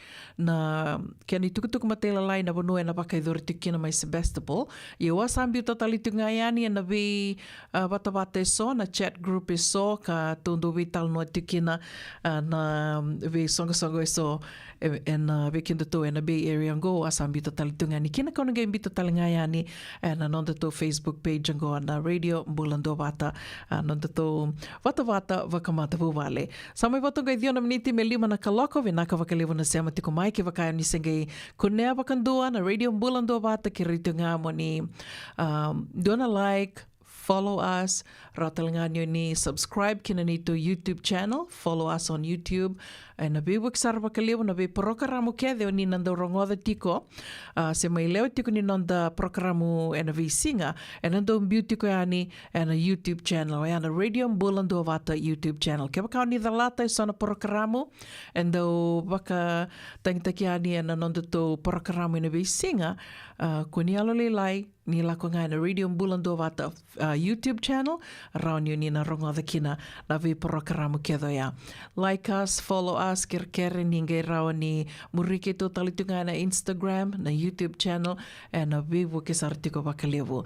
Mai botonga walu na miniti me lima na kaloko bakambula tiko ani ve Magi Dax, Bula Vinaka Magi, bakambula talitunga ani ve Maria, Ndau, Vede na buka, nimbula vinaka.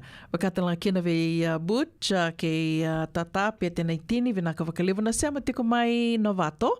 Wakambula talitingani ve Lucy Leone, Turanga Sau, vinaka wakalevu na sema tiko mai Sacramento. Sengatala ni ngwela thavitiko na Serengo Hector Zink Jr. Kemdo mai Okalandi, wakatala kina ve kemdo mai Serne, kemdo mai Australia, ve kemdo talanga mai Ingilandi, ndondo sema tiko mai, ke kemdo talanga mai Chapa, dondo sema tiko mai kina Radio Bula Duavata, mai na atu Kuka, mai na atu Marcela, waka nuni vinaka, ni nandua na moni madha vinaka, na moni madha ngo, maro taki tiko waka vinaka, na moni madha wani singini mate.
got a girl on a hero down the bayou.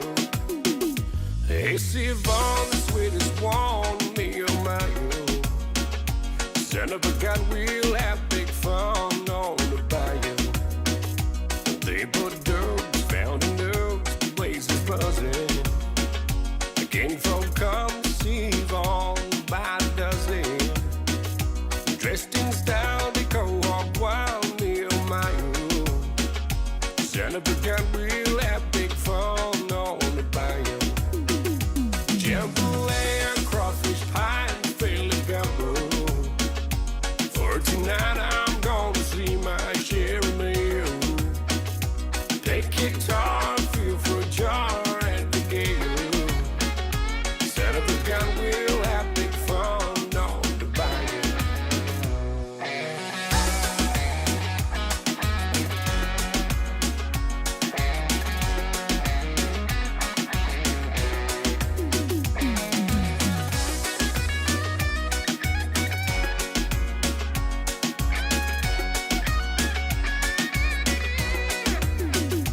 Settle down, far from town, get in the people. And you catch all the fish in the bayou. Swap these monsters by on what you need to. Son of a gun, we'll have big fun on the bayou. Jambalaya, crawfish pie, and fillet gumbo. For tonight, I'm gonna see my share of meal. Take guitar, feel for a jar and the gale. Son of a gun, we'll have big fun on the bayou. Jambalaya, crawfish pie, and fillet gumbo. For tonight, I'm gonna see my share of meal. Take guitar, feel for a jar and the gale. Son of a gun, we'll have big fun on the bayou. Jambalaya, crawfish pie, and fillet gumbo. For tonight, I'm gonna see my share of meal. Take guitar, feel for a jar and the gale. Son of a gun, we'll have big fun on the bayou. Son of a gun, we'll have big fun on the bayou. Son of a gun, we'll have big fun on the bayou. Son of a gun, we'll have big fun on the bayou. Senga, esan dondi na marau kina boga vingile wo wakila. Baleta? Kesa mani ka vivi na nongumbula, ke mundo sana senga ni lenga. Dona senga talanga ni rere walo ma se mundo warakati o ni lavun reng. Baleta ni swada kabatu na nongu life insurance policy. Iko na kamu tuwa katapia. Sa tumu mantanga na numun ranga isenga tu na nonta tu pepa. Sa tiko na mate, se senga na pepa, senga na lenga. E se rawa nindua na nongu life insurance, vei Lincoln Heritage Life Insurance. Na kambani ni life insurance ka nga niti kenda vinaka na itoke, kanda sama ivoga tiko-tiko ngo ya Amerika. Rawa-rawa sara na boga leo fomo. Text mai kina vasa iwa walu vandua, tolu walu lima, ena kena ituku-tuku matelalai. Nungu chisu nungu banua. Dorongote na vima mani ono kina vitu ena kabuni bugululu vei kemuda wa California, vei mani rua ena kabi kina tolu ena singalewu ni lotilewu vei kemuda wa viti. E warotaka na New Methodist Christian Fellowship USA. Rongote ena Radio Bula Duavata San Francisco me Kauti Keda Vata mai. Endona mate kuniti wale bobe kenda mana wasa Pasifika na hepatitis B. E kuneini ndua mana bayatini corona nini bunua mana wasa Pasifika Amerika ni tobi reti kuna matembo na hepatitis B. Ongoli bwake na kenara ni betobi sena tobi kuna matini na venada se liver cancer. Endende mendo kila kesate bikontiko. Na bakani sanga soti ni kene bakata kila se symptoms. Bakabo kesambimbi na mate. Mbimbi ngone kila mono bakani kebi membaleta na hepatitis B. Peter mai kena telefoni 526 ono vituva 51watolu sesi kobana nondo to website www.sfhepbfree.org. Ena dona ngona leka ngonda na rongo da kina na iwasi ni ngaona ka veto ko ni tiko kina na Regional Pacific Islander Task Force. Ninge na nama ki tiko me kina ni sa sivitonga na 5 and vana miniti. Radio Bula Duavata me Kauti Keda Vata mai San Francisco ki pura-pura. Sema mai ngai wase yani.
Regional Pacific Islander Task Force and a Radio Bula Duavata San Francisco me Kauti Keda Vata Tando programa na kabini koa go member leta tiko na visureti ken community health fair na vakaidhuri tiko ni mataka na mitoti food park community health fair kan isureti tiko kina vakaliulevu na vakaitiko tiko na Sonoma County vikemdo talanga mai na Marine County and don health fair go erto toko ni tiko kina na Regional Pacific Islander Task Force ka vakatalanga kina na Radio Bula Duavata kartum biuta vata tiko na Sonoma Department of Health ke na we songo tale so me waka na Jewish Community Free Clinic Partnership Health Plan of California Kaiser Providence wakatalanga kina na Coalition of Sonoma County Japanese American Citizens Community,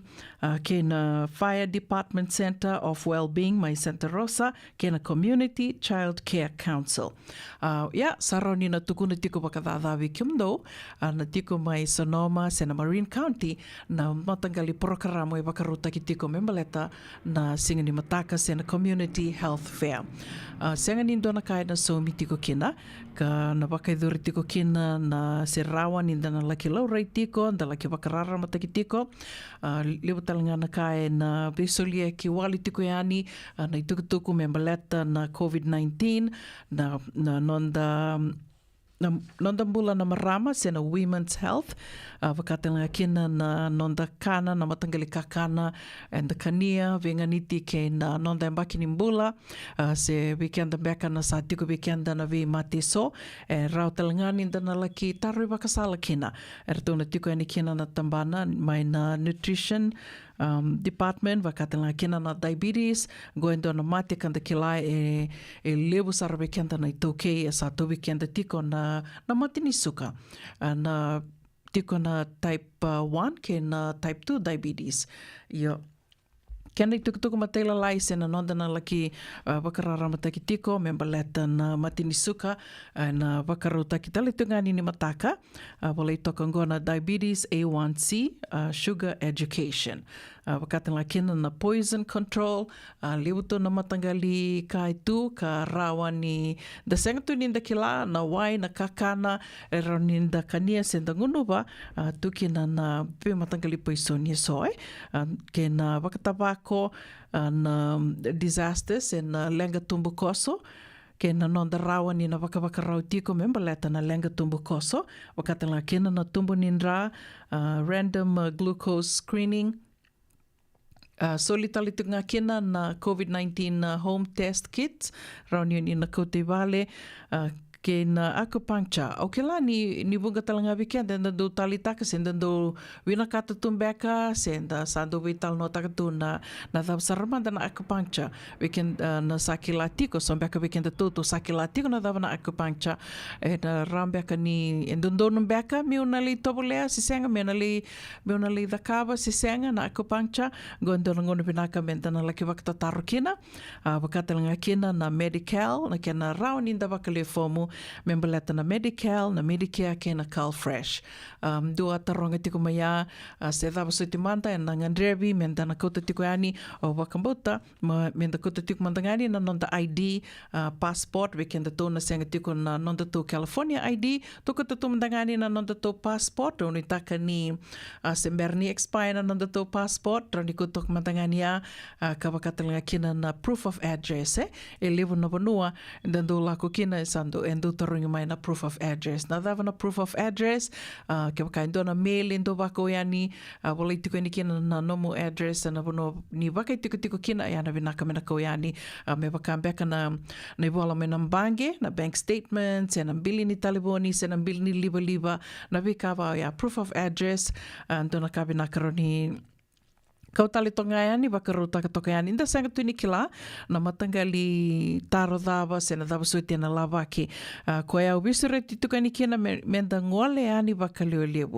ndo talanga na kai tiko kina erto wakaruta ka tiko yani na UCSF ko wakamadala ta tiko yani na cancer ni wawa sena colon cancer sabi to vitali tunga wakaleo to tolo sartiko na kena bito bibikenta to na colon cancer ka erto na wakaruta ka talitunga yani na UCSF na kena waka takarakara ke wakao ni angole yani kena na women of faith endo na nonda komuni na marama ka wakaidhuri mai peraluma na mbaki saoti ko ali live talitunga me kina ndali wakaitavitiko kina na marama kandai ave yani en komunio ya sena songo ya erto atiko talangani kina na tambana ni UCSF karto ako tatalitunga ni neba katakarkara ni wawa na wawa kena do bona nonda wawa ya saranga ni tik bu ni kena rauni livito vitiko weekenda na cancer ni wawa da do baka wale taka so weekenda da bakilatunga ngana mosi ni kete senga tuninda kila se damande mosi kina kitengo sindona kaukania me ukila me roni na lenga kina kitengo se me vavuna na kena mosi koia roni da laki waka tarongi ratona kena ndau kartona tiko ni mataka mai na UCSF ka rau talinga ni na teke wutaki na nomini rau ni na laki wakaitabi se me muni laki wakandikebi and a colonoscopy ngona kena wakandikebi na kena rauni tubi kenda na colon cancer wakana pap smear kena mammogram and baleta na cancer ni sudu na colonoscopy o yana nonda rauni laki ndikebi membaleta na mate na cancer ni wawa. Yeah. E tiko sona taro en dondonu menda na so masi sona kambeka tona ngandreva mai na tambana nimbula mero ni nangai kileki na o iko rawa ni li test na colonoscopy ronio na li colonoscopy se senga.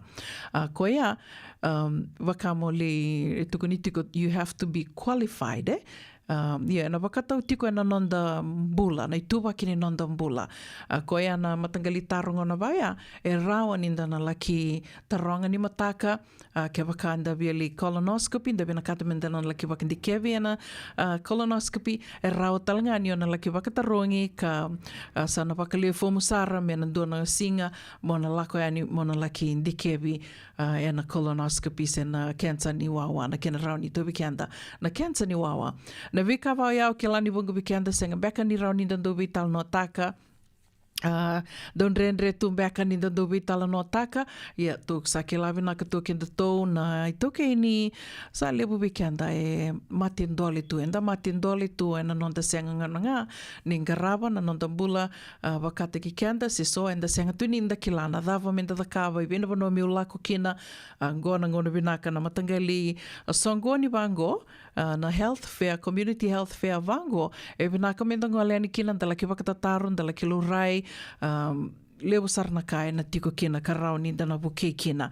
Koea besire tira ramba tiko yani me wakartu mbito wata tiko na Sonoma Department of Health bito koni tiko kina na Regional Pacific Islander Task Force ke na Radio Bula Duavata. Tola kani tuli sota ke wakando via kana purini na wakarota kita tinga na purini na otai na nitu te veli na Regional Pacific Islander Task Force ke na Radio Bula Duavata ningole ani tuli sota ni mataka. Teko buti ko na songongo na tinikanto na kaloko na mataka kina tolu na kaloko na kabi na wakaidurtiko na ono tolu lima Sebastopol Road 635 Sebastopol Road Santa Rosa nangay biutalitungan yung goan na nito na Facebook page mo ni nangay reida tiko kina vikim ni oni sembera tiko ni reida se oni sengang beka ni tiko na sona chat group ko wasa biuta tiko ni kina na kena tikindua kena itukutuku matelalai au nangay biuta tiko yani and Radio Bula Duavata Facebook page. Nda wakavina katiko kina Regional Pacific Islander Task Force.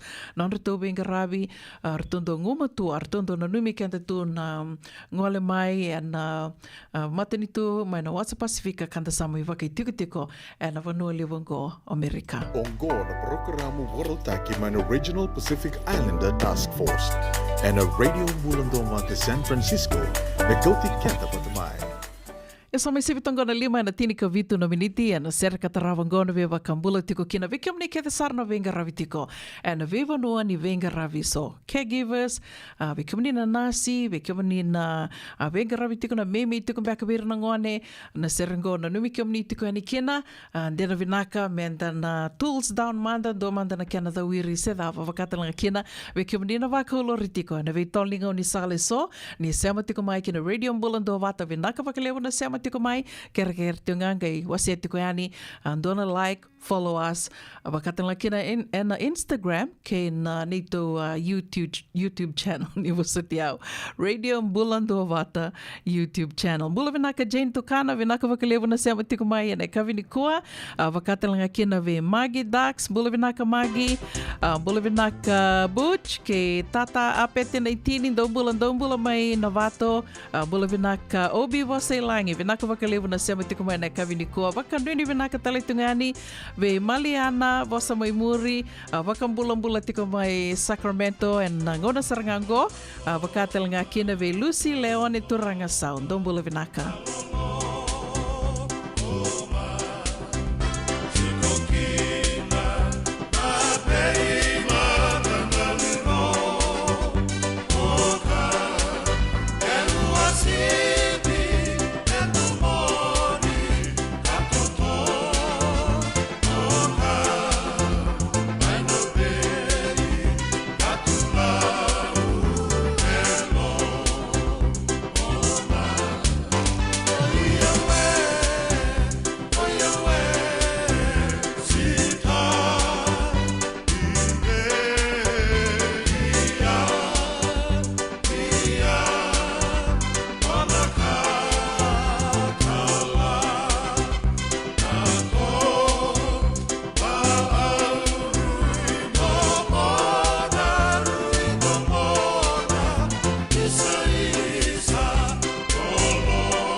sawa kusikusibe.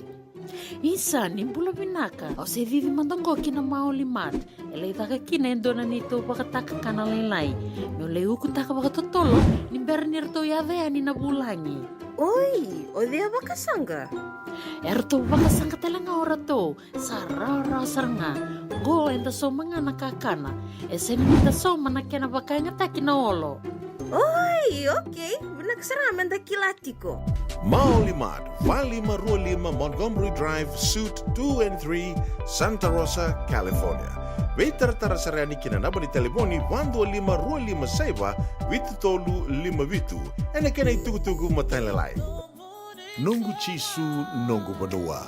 Dorongothi na vima maniono kina Vitu ene kawani bugululu we kemudawe California. Veima mani ruene kavi kina tolu ene singalewu ni lotilevu we kemudawe Viti. E warotaka na New Methodist Christian Fellowship, USA. Rongothi na Radio Bula Duavata, San Francisco, me Kauti Keda, Vata mai. Isando Bula Binaka. Dusang gay tukimay, endo benakatu banggara? Iyo, ni bula binaka.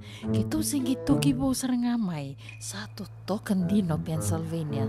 May bakatomli ang madoni turtana dadaka na tumbuni wayway. Iya, kito sa mista kasaranga nakaka na wakabiti. Kito rongoda, nito kendo na stondo bulitaki kenda to kakana. Iyo, na Fiji Cover Store. Ito kasarangay liugori, nakakede tukina. Na Fiji Cover Store. E Kauti Viti mai vokaboleka ka voka se butaka na buona nanu. Boli teki tukina na tinika, tini bulu makau, Taka's ice cream, na mateni, na ika na mbele. Yado kina chase ni gunengona, na twisties na bongo kay na bean, kay na bungatani. Sangay lebu sarangan ngona kareang gona binakadina. Ngay indolo mo talangango na nondato boutique. E boli teki na naisulu kanta kilaita ni kina daga nilinga karami soli mo ilaloma. We kemuni mai Pennsylvania, kena vebu no wale kata. Erau talangani wakau tanga mai na nomani ota na telefoni se email, karatau nangai wakau tanga na nomando woli. Yana Fiji Cover Store LLC, 100 South Mount Vernon Avenue, Uniontown, Pennsylvania. Nabari telefoni vitu seba vitu, wadi orua vitu diwa vitu ono, se wandu lima tolu seba vitu, diwa orua vitu tolu, se email kena Fiji Cover Store PA@gmail.com. Radio Bula Duavata, me Kauti Keda Vata mai San Francisco ki burubura. Sema mai ngai wase yani.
Rato mai koutou tiko ani whakaiawana no da whakanananu e na kawini whakarambuka ndendai na e lau na ndela isia sa ndende ge me rongo da tali tiko na da mon rato and no da wasiningo na Vata e na kawini whakarambuka ndendai na ka vitu ni singa ni wolo e pereli wakanuni benaka tiko ni rongo benaka tiko ani na mbio liwa ni Radio Bula Duavata se venga na wanoa ni sema tiko me kina e na kawini kua ke tondo ke retunga ke wakao ni singa i sema wo mai singa mataininga ono ni reitha kina na Radio Bula Duavata ker tunga ke ngai ndoto kana like follow us rautalangani ni subscribe mai kina ni to YouTube channel o ana Radio Bula Duavata and YouTube do makasara rautalangani ni ngai wase tokani na nondo Vata Vatongo and ndo na bibu ke levo yana ke na dide bakitiko ngarabitiko yani na nondo programu baka madhawa and vi singo ya me na tolu ki na vitu na kaloko. Sa mai watonga rusanga bulaka ono na miniti me ono na kaloko.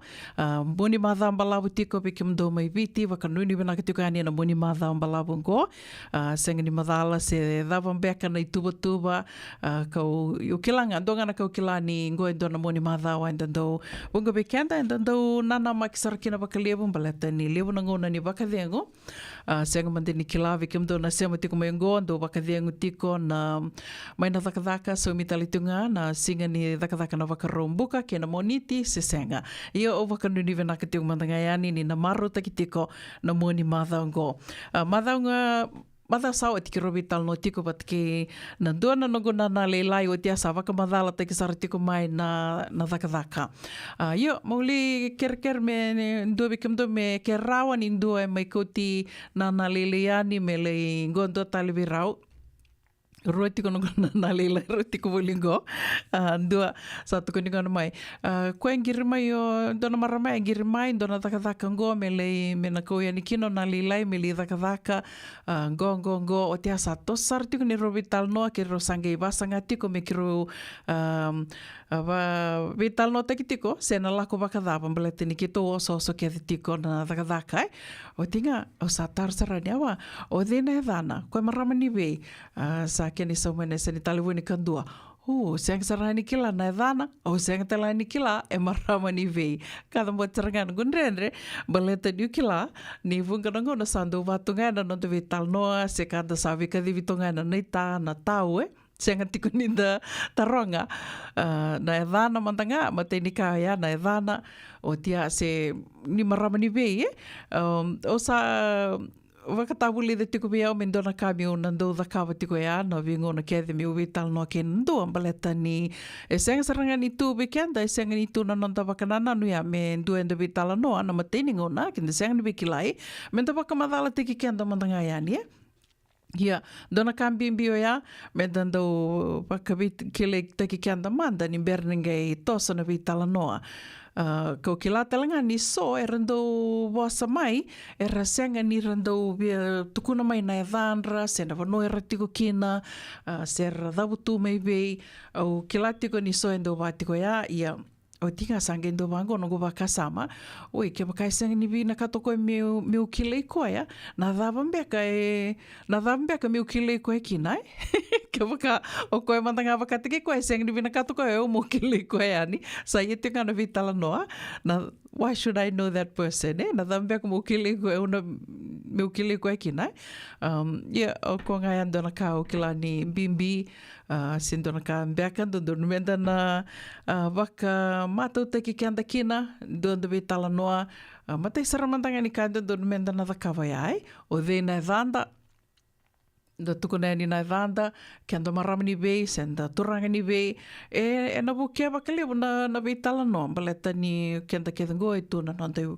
sema wakabewa kani e na rao na nonda na vitala noa na auroni kani na tanronro vinaka na vital noa ke wakamenda kila rau tiko na nonda isa mini veo kani kila sonangona ndange kila o na ita se tau e na senga so tininda na me wakambimbi tiko na vital noa na rau na nonda vital noa se na vital noa anda ve waka vekila ita ki rau manda o de kila anden rubi wakani iyo nilibu nangona o sando kai tiko ngango eo nungu sami mbula volingo Amerika na vida na embakingo ke waka men dandambe, men da sota bat kina ndua, dandambe da vitala noa, na lau mani rosanga bulu, lau mani tolusanga bulu na miniti, and da nangai rida, na vanua, and da seama kina. Nio kenda go, and da seama kia ditunga. And da ka, o sa me wakandina dina takatingo, niundo tukuna ni o kenda, kila me viti, ponua li lai saro viti, koe aero ninda tō kai kina ni tōna bewe kanitunga, koe ana kai mbimbi kina menda tō nandau wiki lai Monday liu, ni mera nengei tō mani tale na vei tala noa. O dhe mbeka nai dhamuni, ni dhavutu mbeka mai vei, kia mni mai vei, rau saranga na vei tala noa kia waka me tika bui ani wau ia. O tongo e rosanga wala kondona miniti me ono na kaloko, waka nuni vinaka tiko ani se venga na vano ni seama tiko me kina, ane kawini kua ndo mbula vinaka, mai apia Samoa, Farmer Man, nimbula vinaka, waka tala kina ve mai kali, rakaria, nimbula vinaka mai kali, waka nuni vinaka tiko ani, mbula vinaka hela pela, thank you for tuning in. Hope all is well in your side of the globe. Wakanuni vinaka talitunga ni Obi Waselangi, ke Jane Tokana, Magi Dax, vinaka wakalevu, na sema tiko mai, ane kavidikua.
na nonda viti ke ngasini vuli paulangereki rongodi ena lima na kaloko ena kabini lotulep ve kemundo e Amerika tini karuana kaloko ena singa lebu ni bakaromboka ve kemundo mai viti ena radio Bula Duavata San Francisco me Kauti Keda Vata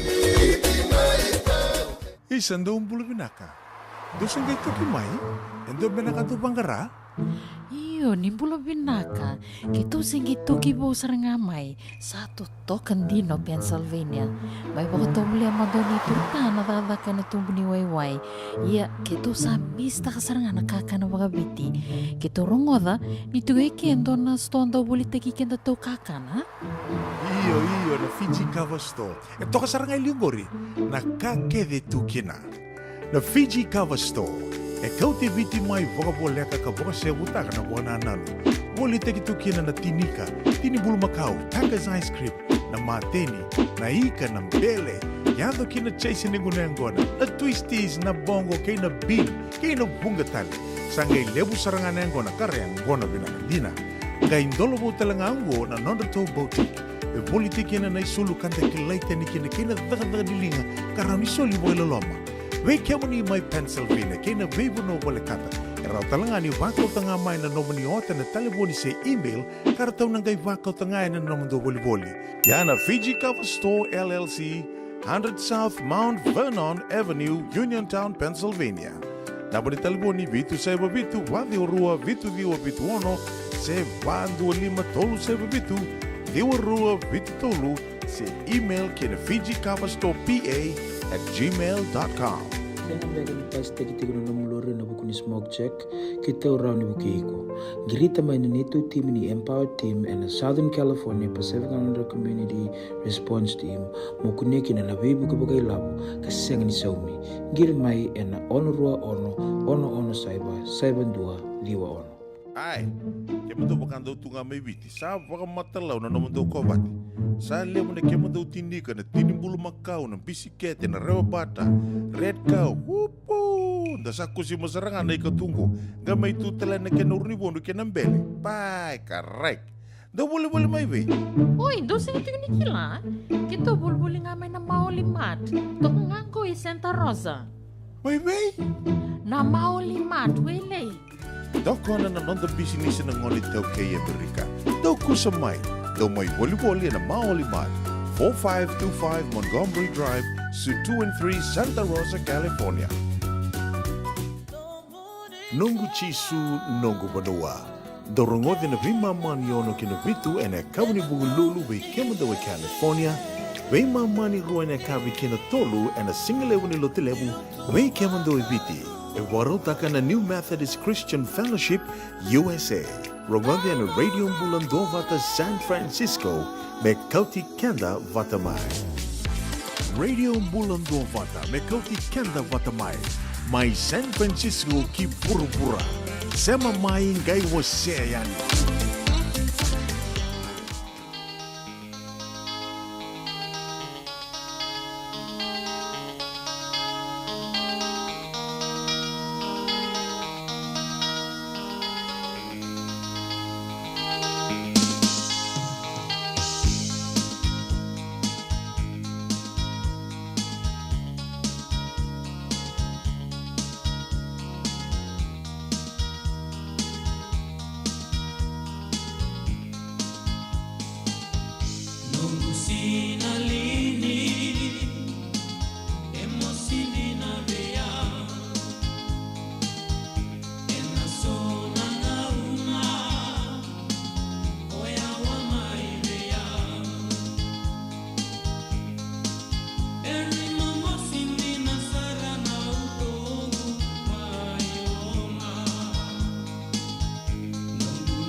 Pai vertona i lawa nei na tewa Prince o iarto mai ve vakamaro te kitukani weekenda e nei kavi ni vakarambuka ndai nei ka vitu ni singa ni vulo e pereli. O nui taka ni rongo vena kitukani na mbio liwa ni radio Bula Duavata se venga na vanua o ni seama tiko mekina e nei kavi ni kua ni mbula venaka.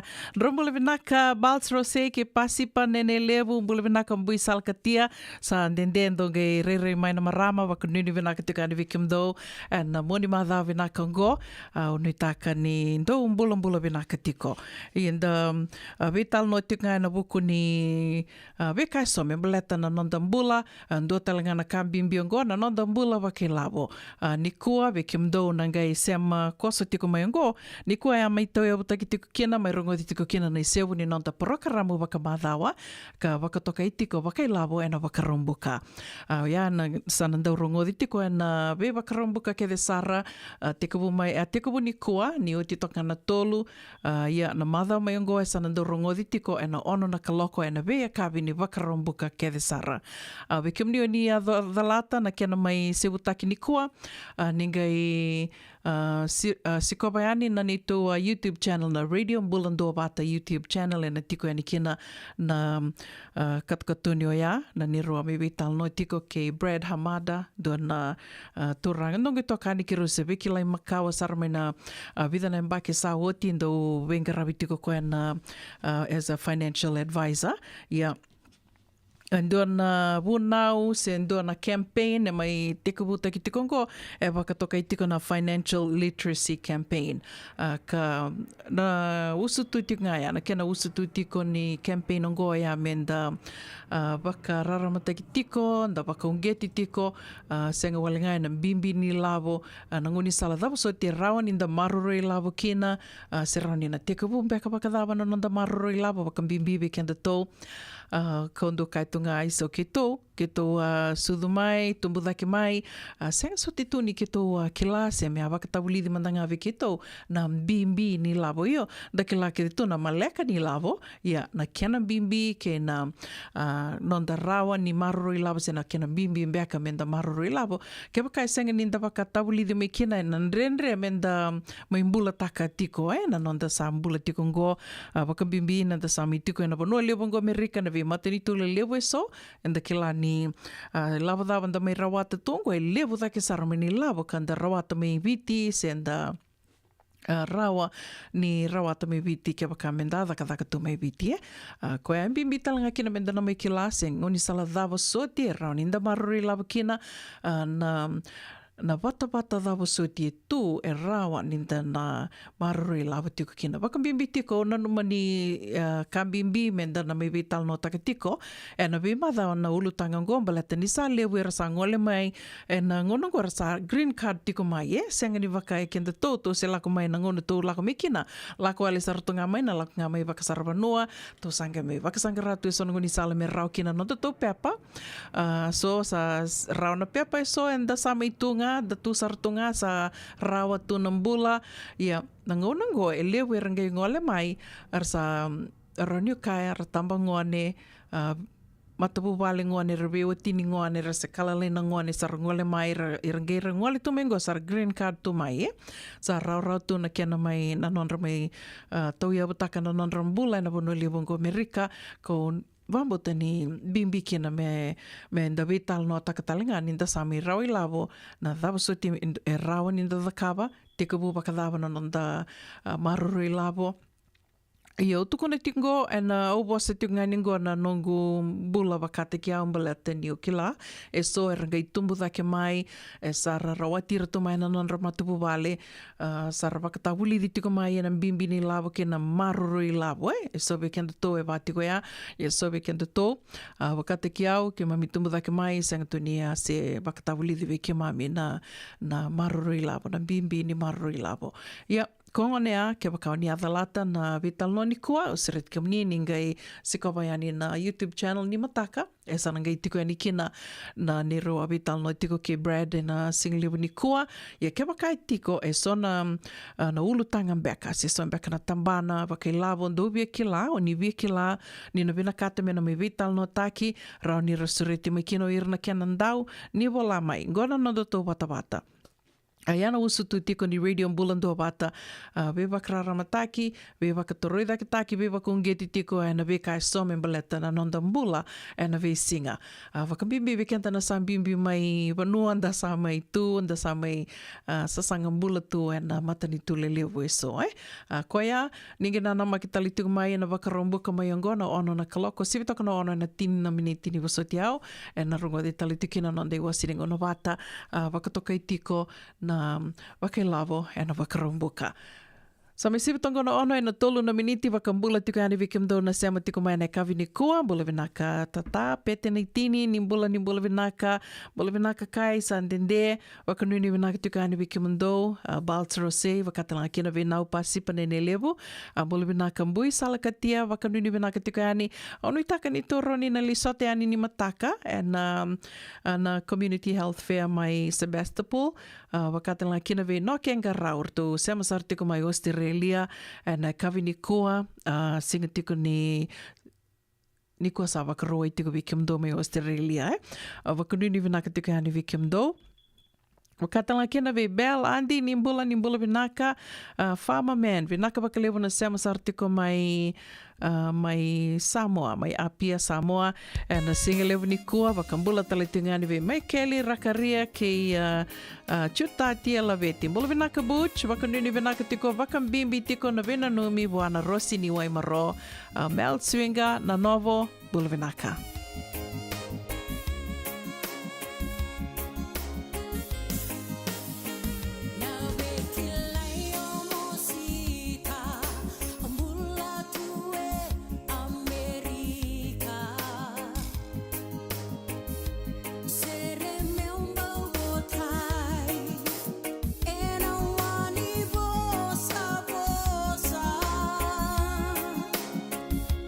Ko andau ni wale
Kisando Bula Binaka.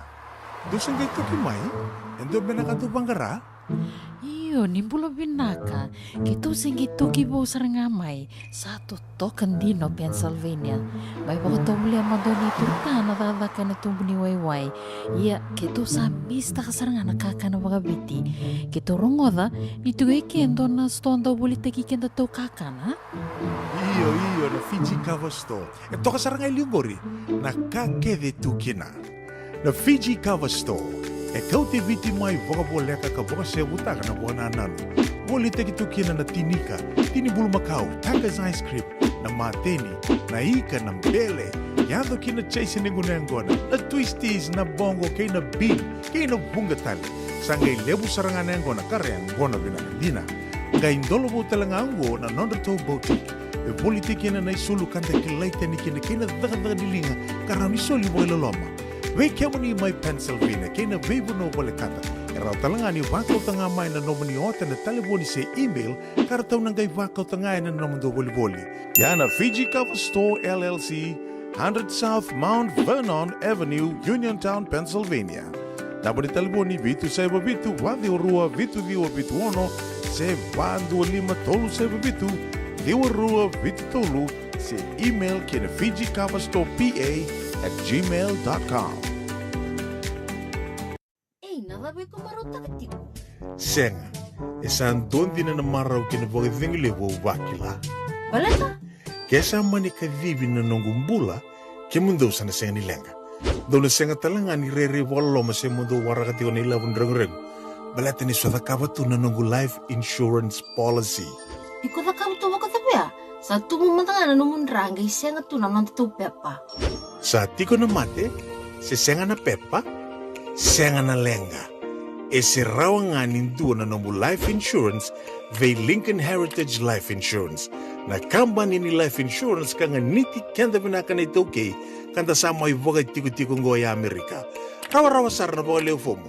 Text mai kina vasa iwa walu vandua, tolu walu lima, ena kena ituku-tuku matelalai. Boleh binaka tinay Matthew, ni sawa kuskusibe. Isa, ni Bula Binaka. O se vivi mandongo kina maoli mat. Ele taka kina endona nito pakataka kana lailai.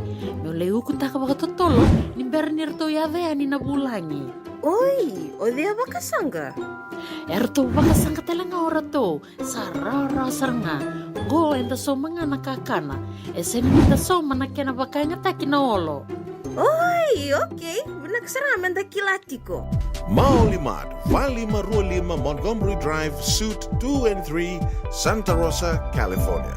Veitartara sarani kina nabani telefoni 125 saiba vitu tolu 5 vitu. Ena kena itugu matalalai.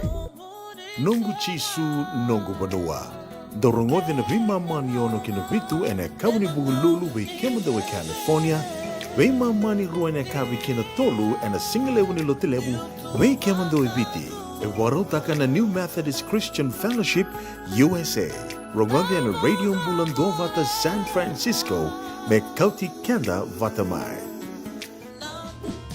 Endona mate kuniti wale bobe kenda mana wasa Pasifika na hepatitis B.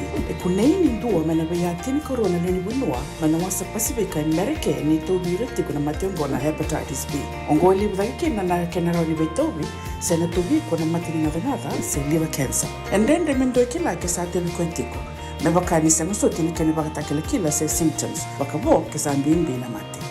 Mbimbi ngone kila mono bakani kebi membaleta na hepatitis B. Peter mai kena telefoni 526 ono vituva 51watolu sesi koba na nondo to website www.sfhepbfree.org. Ina Radio Bula Duavata samai sivitangona ono ina tinika walo na miniti anandona ngona leka ngoni genana makitiko mai kina karua ni wase ni nonda irongo mai valni songo me vakai vito koni tiko kina na maoli mat.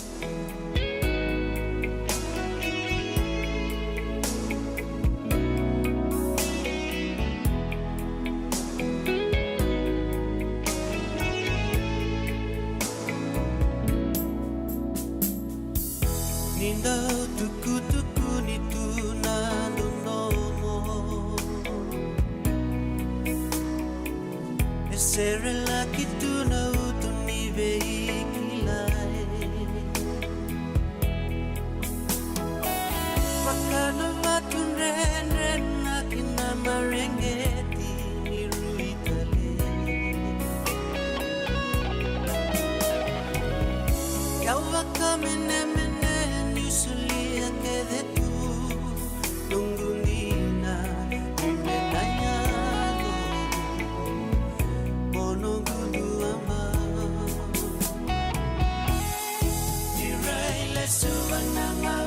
sasivi Mela masa nabe kila me budini Bula tonu ale nonda Bula Vata Matani lani ni mesoku tiko yama Kadini matani tu Miranu muitumbu-tumbu Nambula eva kamela niko yalia sagu Nanuma meu sanabo sota ka meu sabangalala Kalevoni me dura me vakasuka nongu Yalayana Gekilani veyo akisana mai bakalulu Ganindina nagameu degu Bobulangalala Tomu bosa mevumi andeku nandina Tomu ela maguni ungondo mondina Tomu sota moli menduana yambaki Tomu ngito asu eru veda bilaki Kulai bakawati Nongalili dolomani Posini alona kavoro lui mimbini mreketa Bakana wanga soku moli ni alike nadama Iulagi eno aso asa supota ngo Nundonombo Awanui me wakani konunui matai Dolomani nasevatati Yukawale matamu Iotie vitu wakalana yamaki Suwa menda rugai maisa tatale Ale ninongwito wa mendoritiko Okerekerawa ni wakai otale Sasa nasega Iko sabakawati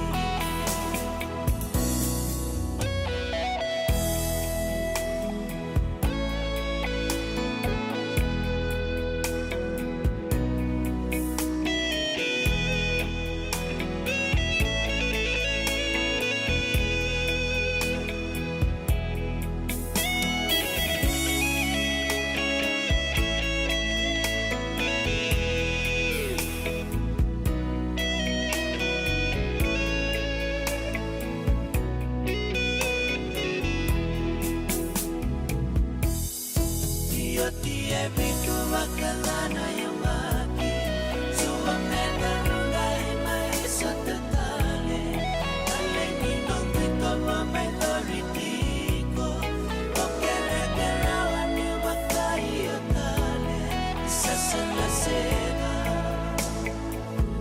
Iko sabakawati Aunanuniku Remo de Dolomani Aunanuniku Remo de Dolomani Maveretona da kauni mana ke uluina viriviri ana radio Bula Duavata arto me wakaiati atu tiko ni awe Keda. Kato mai kina nangona ni sa sivitongona ono ana rua sangavulu kawana miniti. O gona rongo manu wali songo nei maoli mat. Wali maru lima Montgomery Drive, Suite 2 and 3, Santa Rosa, California. Tenga ni tukutuku e adara tiko mai mei lewe ana tuku ani nei rongo mai wali songo ane kawi ni kua kona ana visture te raramba tiko ngā we kimdo ana Sonoma County, Marin County kena nonda Community Health Fair bito wata tiko na Sonoma Department of Health ka wito koni tiko kena na Regional Pacific Islander Task Force kena radio Bula Duavata rauni laki vital no tiki tiko kina sin le lorai tiko, me baleta na nonda mbula na marama, na nonda kana, na matini suka, na tumbunin ra, wakatalanga kina na COVID-19, wakale fomu tiko kina Medical, na Medicare, kina CalFresh, vikimni talanga na do loma taru takatu, na acupuncture, erto na tiko talanga kina so, ka na vivu ki tiko kina, kina wakatalanga kina na colon cancer, colon cancer mai berto na UCSF ke bakanda biela ki bakale fo mutalanga mendana la kindi kebikina gorna be kai so na bakai dur tiko ni mataka tiko talanga na programo me baletir na ngone ya tiko butiko mai na tini kando na kaloka na mataka kina tolu na kaloka ne kabi na bakai dur tiko na ono tolu 5 Sebastopol Road Santa Rosa bitiko yani na ken na tikindua na Radio Bula Duavata Facebook page tuku talanga kataraba me baleta tiko ngana no mundo soli kei nambose vikimni kede sara na sana pakaturanga tailebu USA vikimni na sema tiko yani ke verton na turanga na marama na ita soli ke nambose kana bakaiduri tiko ni mataka na ono na kaloko ne kabi na ono ndua saiba 6110 Lemon Bell Way Sacramento teko tiko na songongo na ono na kaloko ne kabi ngome na laki bose tiko nga ka wakaiduri taltunga kina na soli na bukunga ni wakapakarau kena vitokoni kena mbose levo wakaturanga kana wakaiduri tiko maina yanu wakaturanga mbau ne karusanga bulka wake ne karusanga bulka 5 ni singa ni bula saranga mayongona bulo mei o yana mbose ni mataka otio yana madhawa rua mayongo be sureti raramba tiko be kenda keda sarna marama senga walanga California be kimdo mai Seattle kimdo talanga mai Hawaii ke bakando be ngande mai wakaiduri tiko ngoendua na Women's Retreat. Gomemba leti kanda tiko na marama itoke. Semani wakadhaba, semani lotu dhabo ni lewena tiko senga ni tukuni kia na songo leo ni lotu. Ngo memba leti kanda tiko kenda kede na marama wakambauta. Wakaiduri tiko na Women's Retreat ongo wakarambuka na ikarusanga vulkan 2 ni singa kena wakarawai ni karusanga vulka 2 ni singa ni bula saranga na bula e Pirelli wakaiduri tiko 5 Freeport Boulevard Sacramento 5401 Freeport Boulevard Sacramento $10 tiko ngona wakalea fomu ngai songa tiko na buke lulu na madhamengo $5 2 na marama $5 2 na marama na ulu tanga tiko ni nonda songo ngo se na Women's Retreat ngo wakato ngo step it up leave it out. Step it up, leave it out. Your faith founded in love. Kena waka viti na kena wakandeo takitoga meongo. Ka lawa dhake, ka lawa yani bula taka. Bula taka na nomu wakambauta me tei e na lalama. Me toka rua takatalio ya.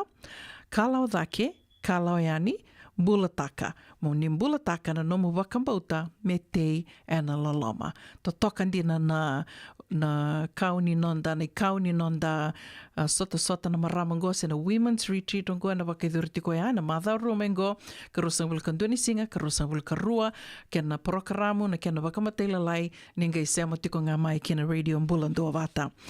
Tukutuku nga kataraba membalata tiko na Honor Foundation Seafood Banquet be sureti raramba nisana dorong o tiko ke bakase berni se matata tiko be kimni sasanga tiko ngani komuni lavo na be kai so ertondo benkaravi ka bebu ke tiko kina na Honor Foundation USA na nondra bakayaya taki tiko na ngone buli ke desara na tini kando na korni buli na sano kandavu go sa tiko butiko mai sa kabidani ambaki na kena nondra to bakayaya taki tiko na ngone buli mai na korni buli kandavu korni buli ke desara kandavu kabida tiko ni ambaki ngo kena matela lai ningai ngoleani dena raoni na laki se matali tunga kina na Radio Bula Duavata me ronga tiko na nonretu na wakamadhala tiko o le pani buni turanga serma yangiri ke ana sa koroitamana na wakaidori tiko ni katini katolu ni singa ni bula mayongona bula mei tiko butiko na songo na rua na kaloko na singa lebu kina vitu na kaloko ene kabi ka wakaidori tiko na Diwa Ross Valley Drive San Rafael Honor Foundation Seafood Banquet ke wakani senga ni adhara mai na bukuni dhaka bukuni oso sa wakadhaka senga na lenga rao niyo ni na dhautik nga mai Venmo, Cash App, na Zelle, se na Messenger payment, we ana sa korita mana ke didimba bolambiu, nonro namba ni taliboni, ningai sema tunga mai kina Radio Bula Duavata Facebook page, and ngai biu talitunga ni kina na tikindua, member leta na songongo. O tio tinga ni tukutuku, and anonde rongo mai val ni songo, and kavini kua, and go member leta talitunga non retou singa ke te levu, non retou singa ke te levu na toranga na marama nei tā, e no wakedhoritiko mai Hawaii, lai e Hawaii ni ka rua ni singa ni Vula Duavata. Ka rua ni singa ni Vula Duavata se volevu na ngauna, menda no wakawakarau tiko, biurau toka ani nei tuba, menda tō ngande, dona ngauna ni ngande vina kongoa na Vula Duavata, mai Hawaii, singa ke te levu, ni ngai vei tukutuku ni takatoka ani. E ani tukutuku e soa, e adharai tiko mai lewena tiko ani na nonde wasini ngauna ni rongo me val ni songo, e na vei toko ni maoli mat. Ia, vei kia mandona vei songo kewe sara. Vei songo e so, se mania se wura dava, ondo i tiko kina, no mundo i songo, raoni wako tiko mai na no mundo i tukutuku, ndona nguni salangoe raoni na webu ke tiko kina na Radio Bula Duavata, ke na maoli mat, mai waka te tiko ani na i tukutuku, mai waka rongo di tiko ani na no mundo kera mbeka ni sasanga ni komuni lavo, se na kerabi buke, e na buku ngā ni sasanga ni wei waka toradakitaki, mai na koro ni wuli asana sevinga, ni wako tamai, na Messenger, Radio Bula Duavata, rau talangani o ni mbiuta ngā mai, ke na nongo Messenger, ona wuninda kua, se vei tupe, Pedeli na novo, na nona Facebook page o ana Pax Melts na novo. Ninge wako mai kina na nomani tukutuku, and nai rongo mai valni songo, me wakana vito koni ni maoli mat. Nai rongo, mai na wali songo nei maoli mat, and a Radio Bula Duavata San Francisco me Kauti Keda Vata mai. No mundau ngalubia Senga nilkila sembalem dina libedei Evuna no musanga lubiao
sotakina Osa kede au sika lutukina Mangundondo mosabu wa malendina Isaratu mata kachi-kachi Aunandau nanuni ikotuyani Manreva moma no mundau lomani Ambole ambe ungalo asayani Leka nonda rupiko Vata Bula tolu kole weni no gusala Makana numa no mubosa yala yala Kotu kuna mendaruna bau Vata Isaratu mata kachi-kachi Aunandau nanumi kotu yani Manreva moma no mundau lomani Ambole ambe ungalo asayani Aunanumani konina beyau Mebaka no mubosa ni tatau Na wakilani kodabi laki yau Na mundondo mosama imau mau Isaratu mata kachi-kachi Aunandau nanumi ikotuyani Manreva moma no mundau lomani Ambole ambe ungalo asayani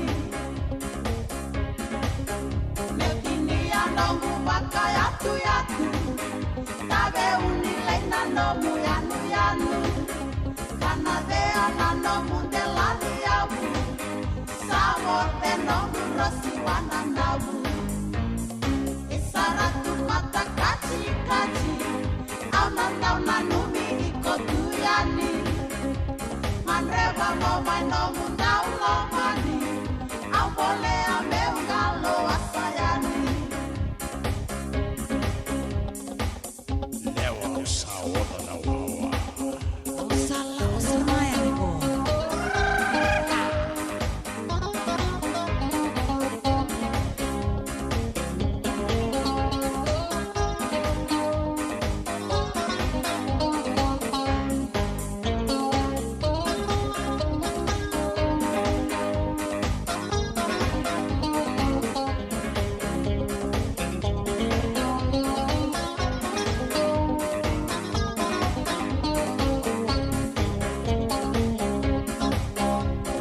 Leka nonda rupiko Vata Bula tolu kole weni no gutandra Bakana numana gosani yala yala Kotu kuna mendaruna bau Vata Isaratu mata kachi-kachi Aunandau nanumi ikotuyani Manreva moma no mundau lomani Ambole ambe ungalo asayani Aunanumani kondina beyau Mebaka no mubosa ni tatau Tawakila nikodabi laki yau Namundondo mosama imau mau Isaratu mata kachi-kachi Aunandau nanumi ikotuyani Manreva moma no mundau lomani Ambole ambe ungalo asayani Nyatini andongu baka yatu yatu Tabe unilei na nomu yanu yanu Kanadea na nomu ndelani yabu Sabote nomu roti wananau Isaratu mata kachi-kachi Aunandau nanumi ikotuyani Manreva moma no mundau lomani Ambole ambe ungalo asayani Yavalata Deonangai Velata and Radio Bula Duavata. Veitalono te kina na vika membaleta na nondong Bula. Mai veira na kanandau mai na tambana ni Bula so. Nasi na puniwai. Promoven na vana kaloko na vika Avenue 2 City and na veito kone ni Lincoln Heritage Life Insurance. Na kambani ni Life Insurance kanganiti kanda na kaiviti Amerika. Isandong Bula Binaka. Dosang kay Toki Mai, endo benaka tu Bangara? Iyo, Iyo, ni Bula Binaka, kito singi toki bo sarangamay sa totokan dino Pennsylvania. May bakato muli ang madoni turta na dadaka na tumbuni wayway. Iya, kito sa mista kasarangan nakaka na bagabiti. Kito rongoda, nito kendo na stonda wuli tagi kenda to kakana. Iyo, na Fiji Cover Store. Ito kasarangay liugori, nakakede tukina. Na Fiji Cover Store. Kauti viti mai vakaboleka ka voka se butaka na bona nanu. Woli teki tukina na tinika, tini bulu makau, Taka's ice cream, na mateni, na ika na mbele. Yado kina chase ningunengona, na twisties na bongo kay na bean, kay na bungatali. Sangay lebu sarangan nengona kareang gona binakadina. Ngay indolo talangango na nondato boutique. E woli teki na isulu kanta kilaita ni kina kina daga dilinga karani soli boy loloma. Wei kemani mai Pennsylvania, kena vebu no wale kata. Era talangani wakau tanga mai na nomani ota na telefoni se email, kara tau nangai wakau tanga na nomando woli. Yana Fiji Cover Store LLC, 100 South Mount Vernon Avenue, Uniontown, Pennsylvania. Nabani telefoni vitu seba vitu, wadi orua vitu diwa vitu ono, se vandu lima tolu seba vitu, diwa rua vitu tolu, se email kena Fiji Cover Store PA@gmail.com. Andra na buke ene kena somi na libo Senegas kita urani buku iko. Girita mai na empower ena ono rua ono saiba dua liwa ono. Ai, kemendo bakando tunga mai viti. Sa baka matalau na nomando kovati. Sa lemo na kemendo tinika na tinimbulu makau na bisikete na rewa bata. Red cow. Wupu. Dasa kusi masarangan na ikatungo. Gamay tutala na kenurnibono kenambele. Pai, karek. Da boleh mai be. Oi, dosa itu ni kila. Kita boleh ngamai na maulimat. Tok nganggo i Santa Rosa. Mai be? Na maulimat wele.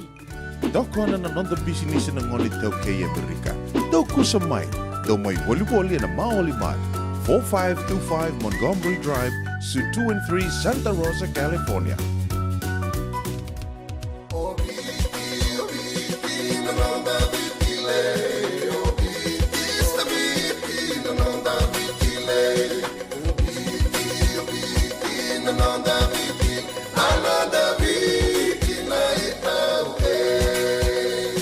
Nonda viti, ke ngasini buli paulangereki. Rungodi ena lima na kaloko ena kabini lotulep, vei mundo e Amerika. Tini karuana kaloko ena singa lebu ni baka romboka, vei mundo mai viti. Ena Radio Bula Duavata, San Francisco me Kauti Keda Vata. Radio Bula Duavata me Kauti Keda Vata mai San Francisco ki burubura. Sema mai ngai wase yani.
Domo nilang asere amay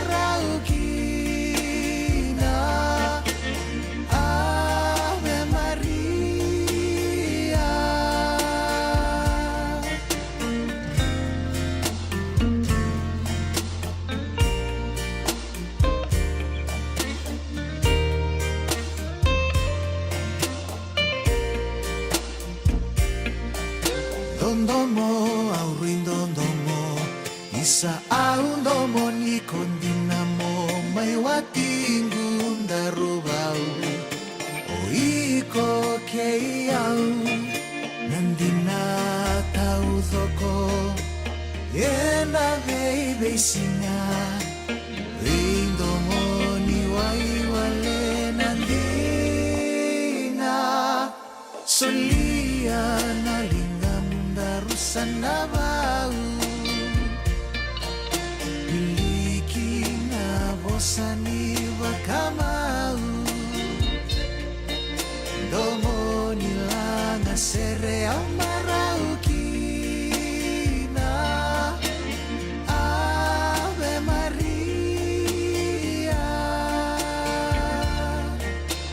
Ave Maria Ave Maria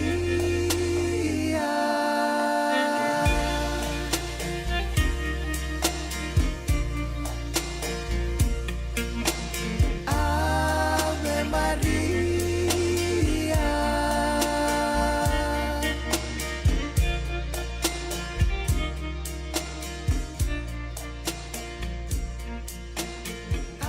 Ave Maria Ia ni tawi se roea sa mai vota ki nangoe tini ka tolu na miniti me vitu na ka loko to tolo tunga na toso ni ngauna waka nui vinaka tiko ve kia manina sangai sema bo tiko mai vinaka waka lewu ni mbula vinaka na sangai sema tiko mai ki na radio Bula Duavata ke wakao ni sangai kunea wakandua na wata watongo kere tunga ningai wase tiko yani ndona like, follow, share. Ia sarangai na viu ki tiko wakalevo ia weekend tau Amerika na ngona ni tax nonda to na singa me sana to na file takino to income tax ia ne ka tini ka ono ni singa ni bula saranga ngona bula e pereli ia e rawa ni ona kerea me toso tale ke waka e simber ni tau dhaka tu na no mo waka rau menda lakani li file taki no income tax rau ni kona toso ese na extension e adha sara ki ne katini ka ono ni singa ni vula o kotopa ia ndua ngā nakau waka wili ka toka ni dina ni rau ni ona tosoea extension o ia me a dhawasarana ka tini ka ono ni singa ni vula kotopa ia na sosomi e santundonu me sana teka wu rau tiko ni ongoe senga ni kene mbalea ni rau ni o na toso e tali si o kerea me na toso tali na ngauna me soli tali wiko na ngauna me rau ni o na laki file taka kina na nomo income tax senga ni kene mbalea ni na senga ni o na totongi taki ke wakao senga ni somi senga ia na muria nga no ni atu ko ia erto be wakasala teki tiko mai na IRS ke wakao ndua na nomo mona kerea tali na ngauna me soli tali wiko na ngauna me palabu wakalilai na nomo na file taka na nomo income tax ia na binaka na nomo bola kere mo sambiuta rau toka mandanga ia ni ndua na ilabo na nomo suso mitiko vitalia ke wakamandanga i senga ni nangeli file taki nomo tax senga ni ndua na kama na soma na ilabo ia na solilis tale me biko ya songa na kamenda na beba kana numi tuk ngā kina waka mbimirinda ya dhawa tiko ngona ngauna ni tax filing season waka nuni winaka tiko ya ni na tambano ya ke wakatalangao ni ngandrewa tiko me ndua na nomo ni tax ID waka sama winaka ke la ni ndau libutu na kena vitala noa ia waka sama winaka ke wakanda sama i tiko na wanongo Amerika nakanga e ndondonu me ntada kawa anda soma toka matangana non te wakadhawa ni non te sa mei tu e na dona panua libo wango sa rau te kina ng bula rau na takadhakar tu laki bula tali te ngā me kina me viti ia ko ia ke wakai sembera tiku ni dona nomini tax ID ngo ngona binaka ngo moni na file kina na nomini tax ID na filing tax ID and tiku na keni sau me nandona rau $5,000 kina ruanan rau sombeka lava ka tiko na ruanan rau $5,000 ia tiko e so tiko ngā na nonra na kenri sau e na duanan rau $5,000 ke pakau nila ki rea nonra bibuke mera na dhaka taka mai na nomini tax ID ia na tax ID talanga na ka ngangandri bikino ia na nomini passport ia na passport me se na valid tiko me se berni expire na nomini passport ka ndona ka e na 2 na Mo nina nanumatiko nina ke waka ni filing for your tax return no ni tax ID and o nina wako to talangana no ni passport kana biwata kena no ni wala kere min do no ni tax ID sena application form no biwata talanga kena no ni passport ya kuni nui ngau mleta na passport na lesu tale mai. Wira kede o sa ando buki tiko mer nirabina kata non tax ID and do lesu tale me vira na non passport ke na tax ID sa lako mai na non tax ID so ngana ka menda viva kana numi tiko kena ni ngona tiko ni tax filing go wakano ni bena katiko ani sa botongo dio na miniti me vitu na kaloko and na ser kataravan go ona viva ka mbula tiko ani kena ve kimdo na sema tiko mai go mbula bena ka o Kesene Ale. Nimbula binaka. O Kesene Ale, I hope I said your name right. Mbula binaka Butch, binaka wakalevu na sema tiko mai na kawini kua. Wakata la kina ve maramatau kui ni vula, nimbula binaka. Ndo mbula binaka mai na vato, tata pete, binaka wakalevu na sema tiko mai na kawini kua. Wakata la kina ve nongunai ta. Lasarusa toke langi, binaka wakalevu na sema tiko mai niwa. Kawakambula talitingani ve nau pasipa nene levu, binaka wakalevu na sema tiko mai nau. Binaka wakalevu inoke ngarau mai Australia wakanui ni vinaka tuka ani vikimdo and mwani madhawa ni singa ni mationgo.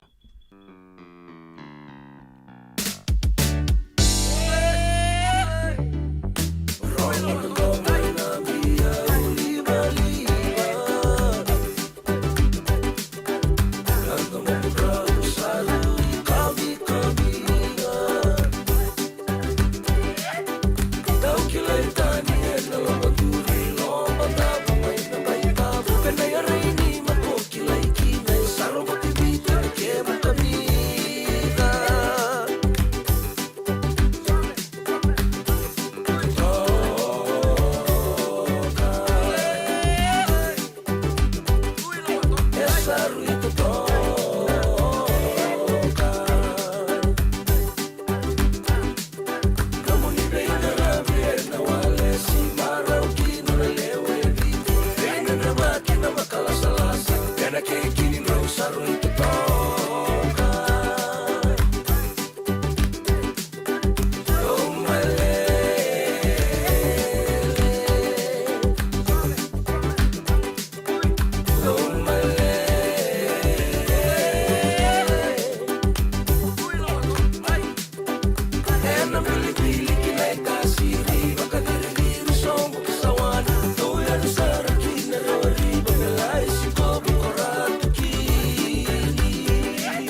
mai lele o ia mai vei simi roba na radio Bula Duavata sa mai voto kina goe ruana miniti me vitu na kaloko ia na sera talanga ia sa na mai lava tiko kina na nonda tongo na Vata.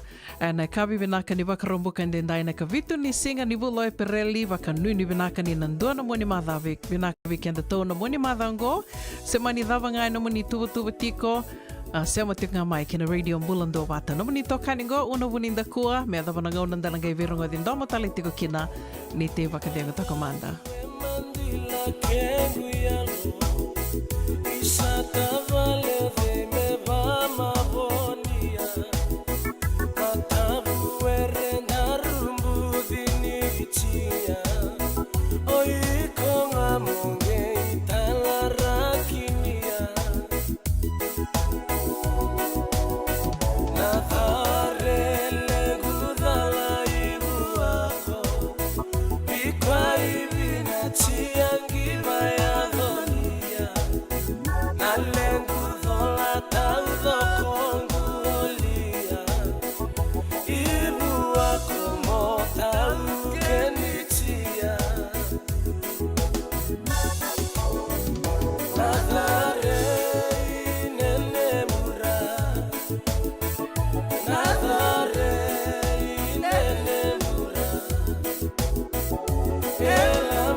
sabe que não derrubi o assim juga nunca ainda buta na vital não na ngauna na série. Sabe doutor não son toque. Pakai lá lava suri nunca gabo gabo okay. Bata pakai di sabo lagi kita pun nanti tokai. Não kita ni sing lal to to sunan tangkap gabo boka. So bang sini naket lal tal gabo. Nisam Bula Binaka. Sama mai ka wasean in a radio Bula Duavata San Francisco. Da rungodi na tolu kina bito na kloka na kama ni moniti kina borobuka bei kema da wai Amerika. Tini kina ruona kloka na singa levo ni tusi di kina borowai bei kema da wai biti. Radio Bula Duavata San Francisco.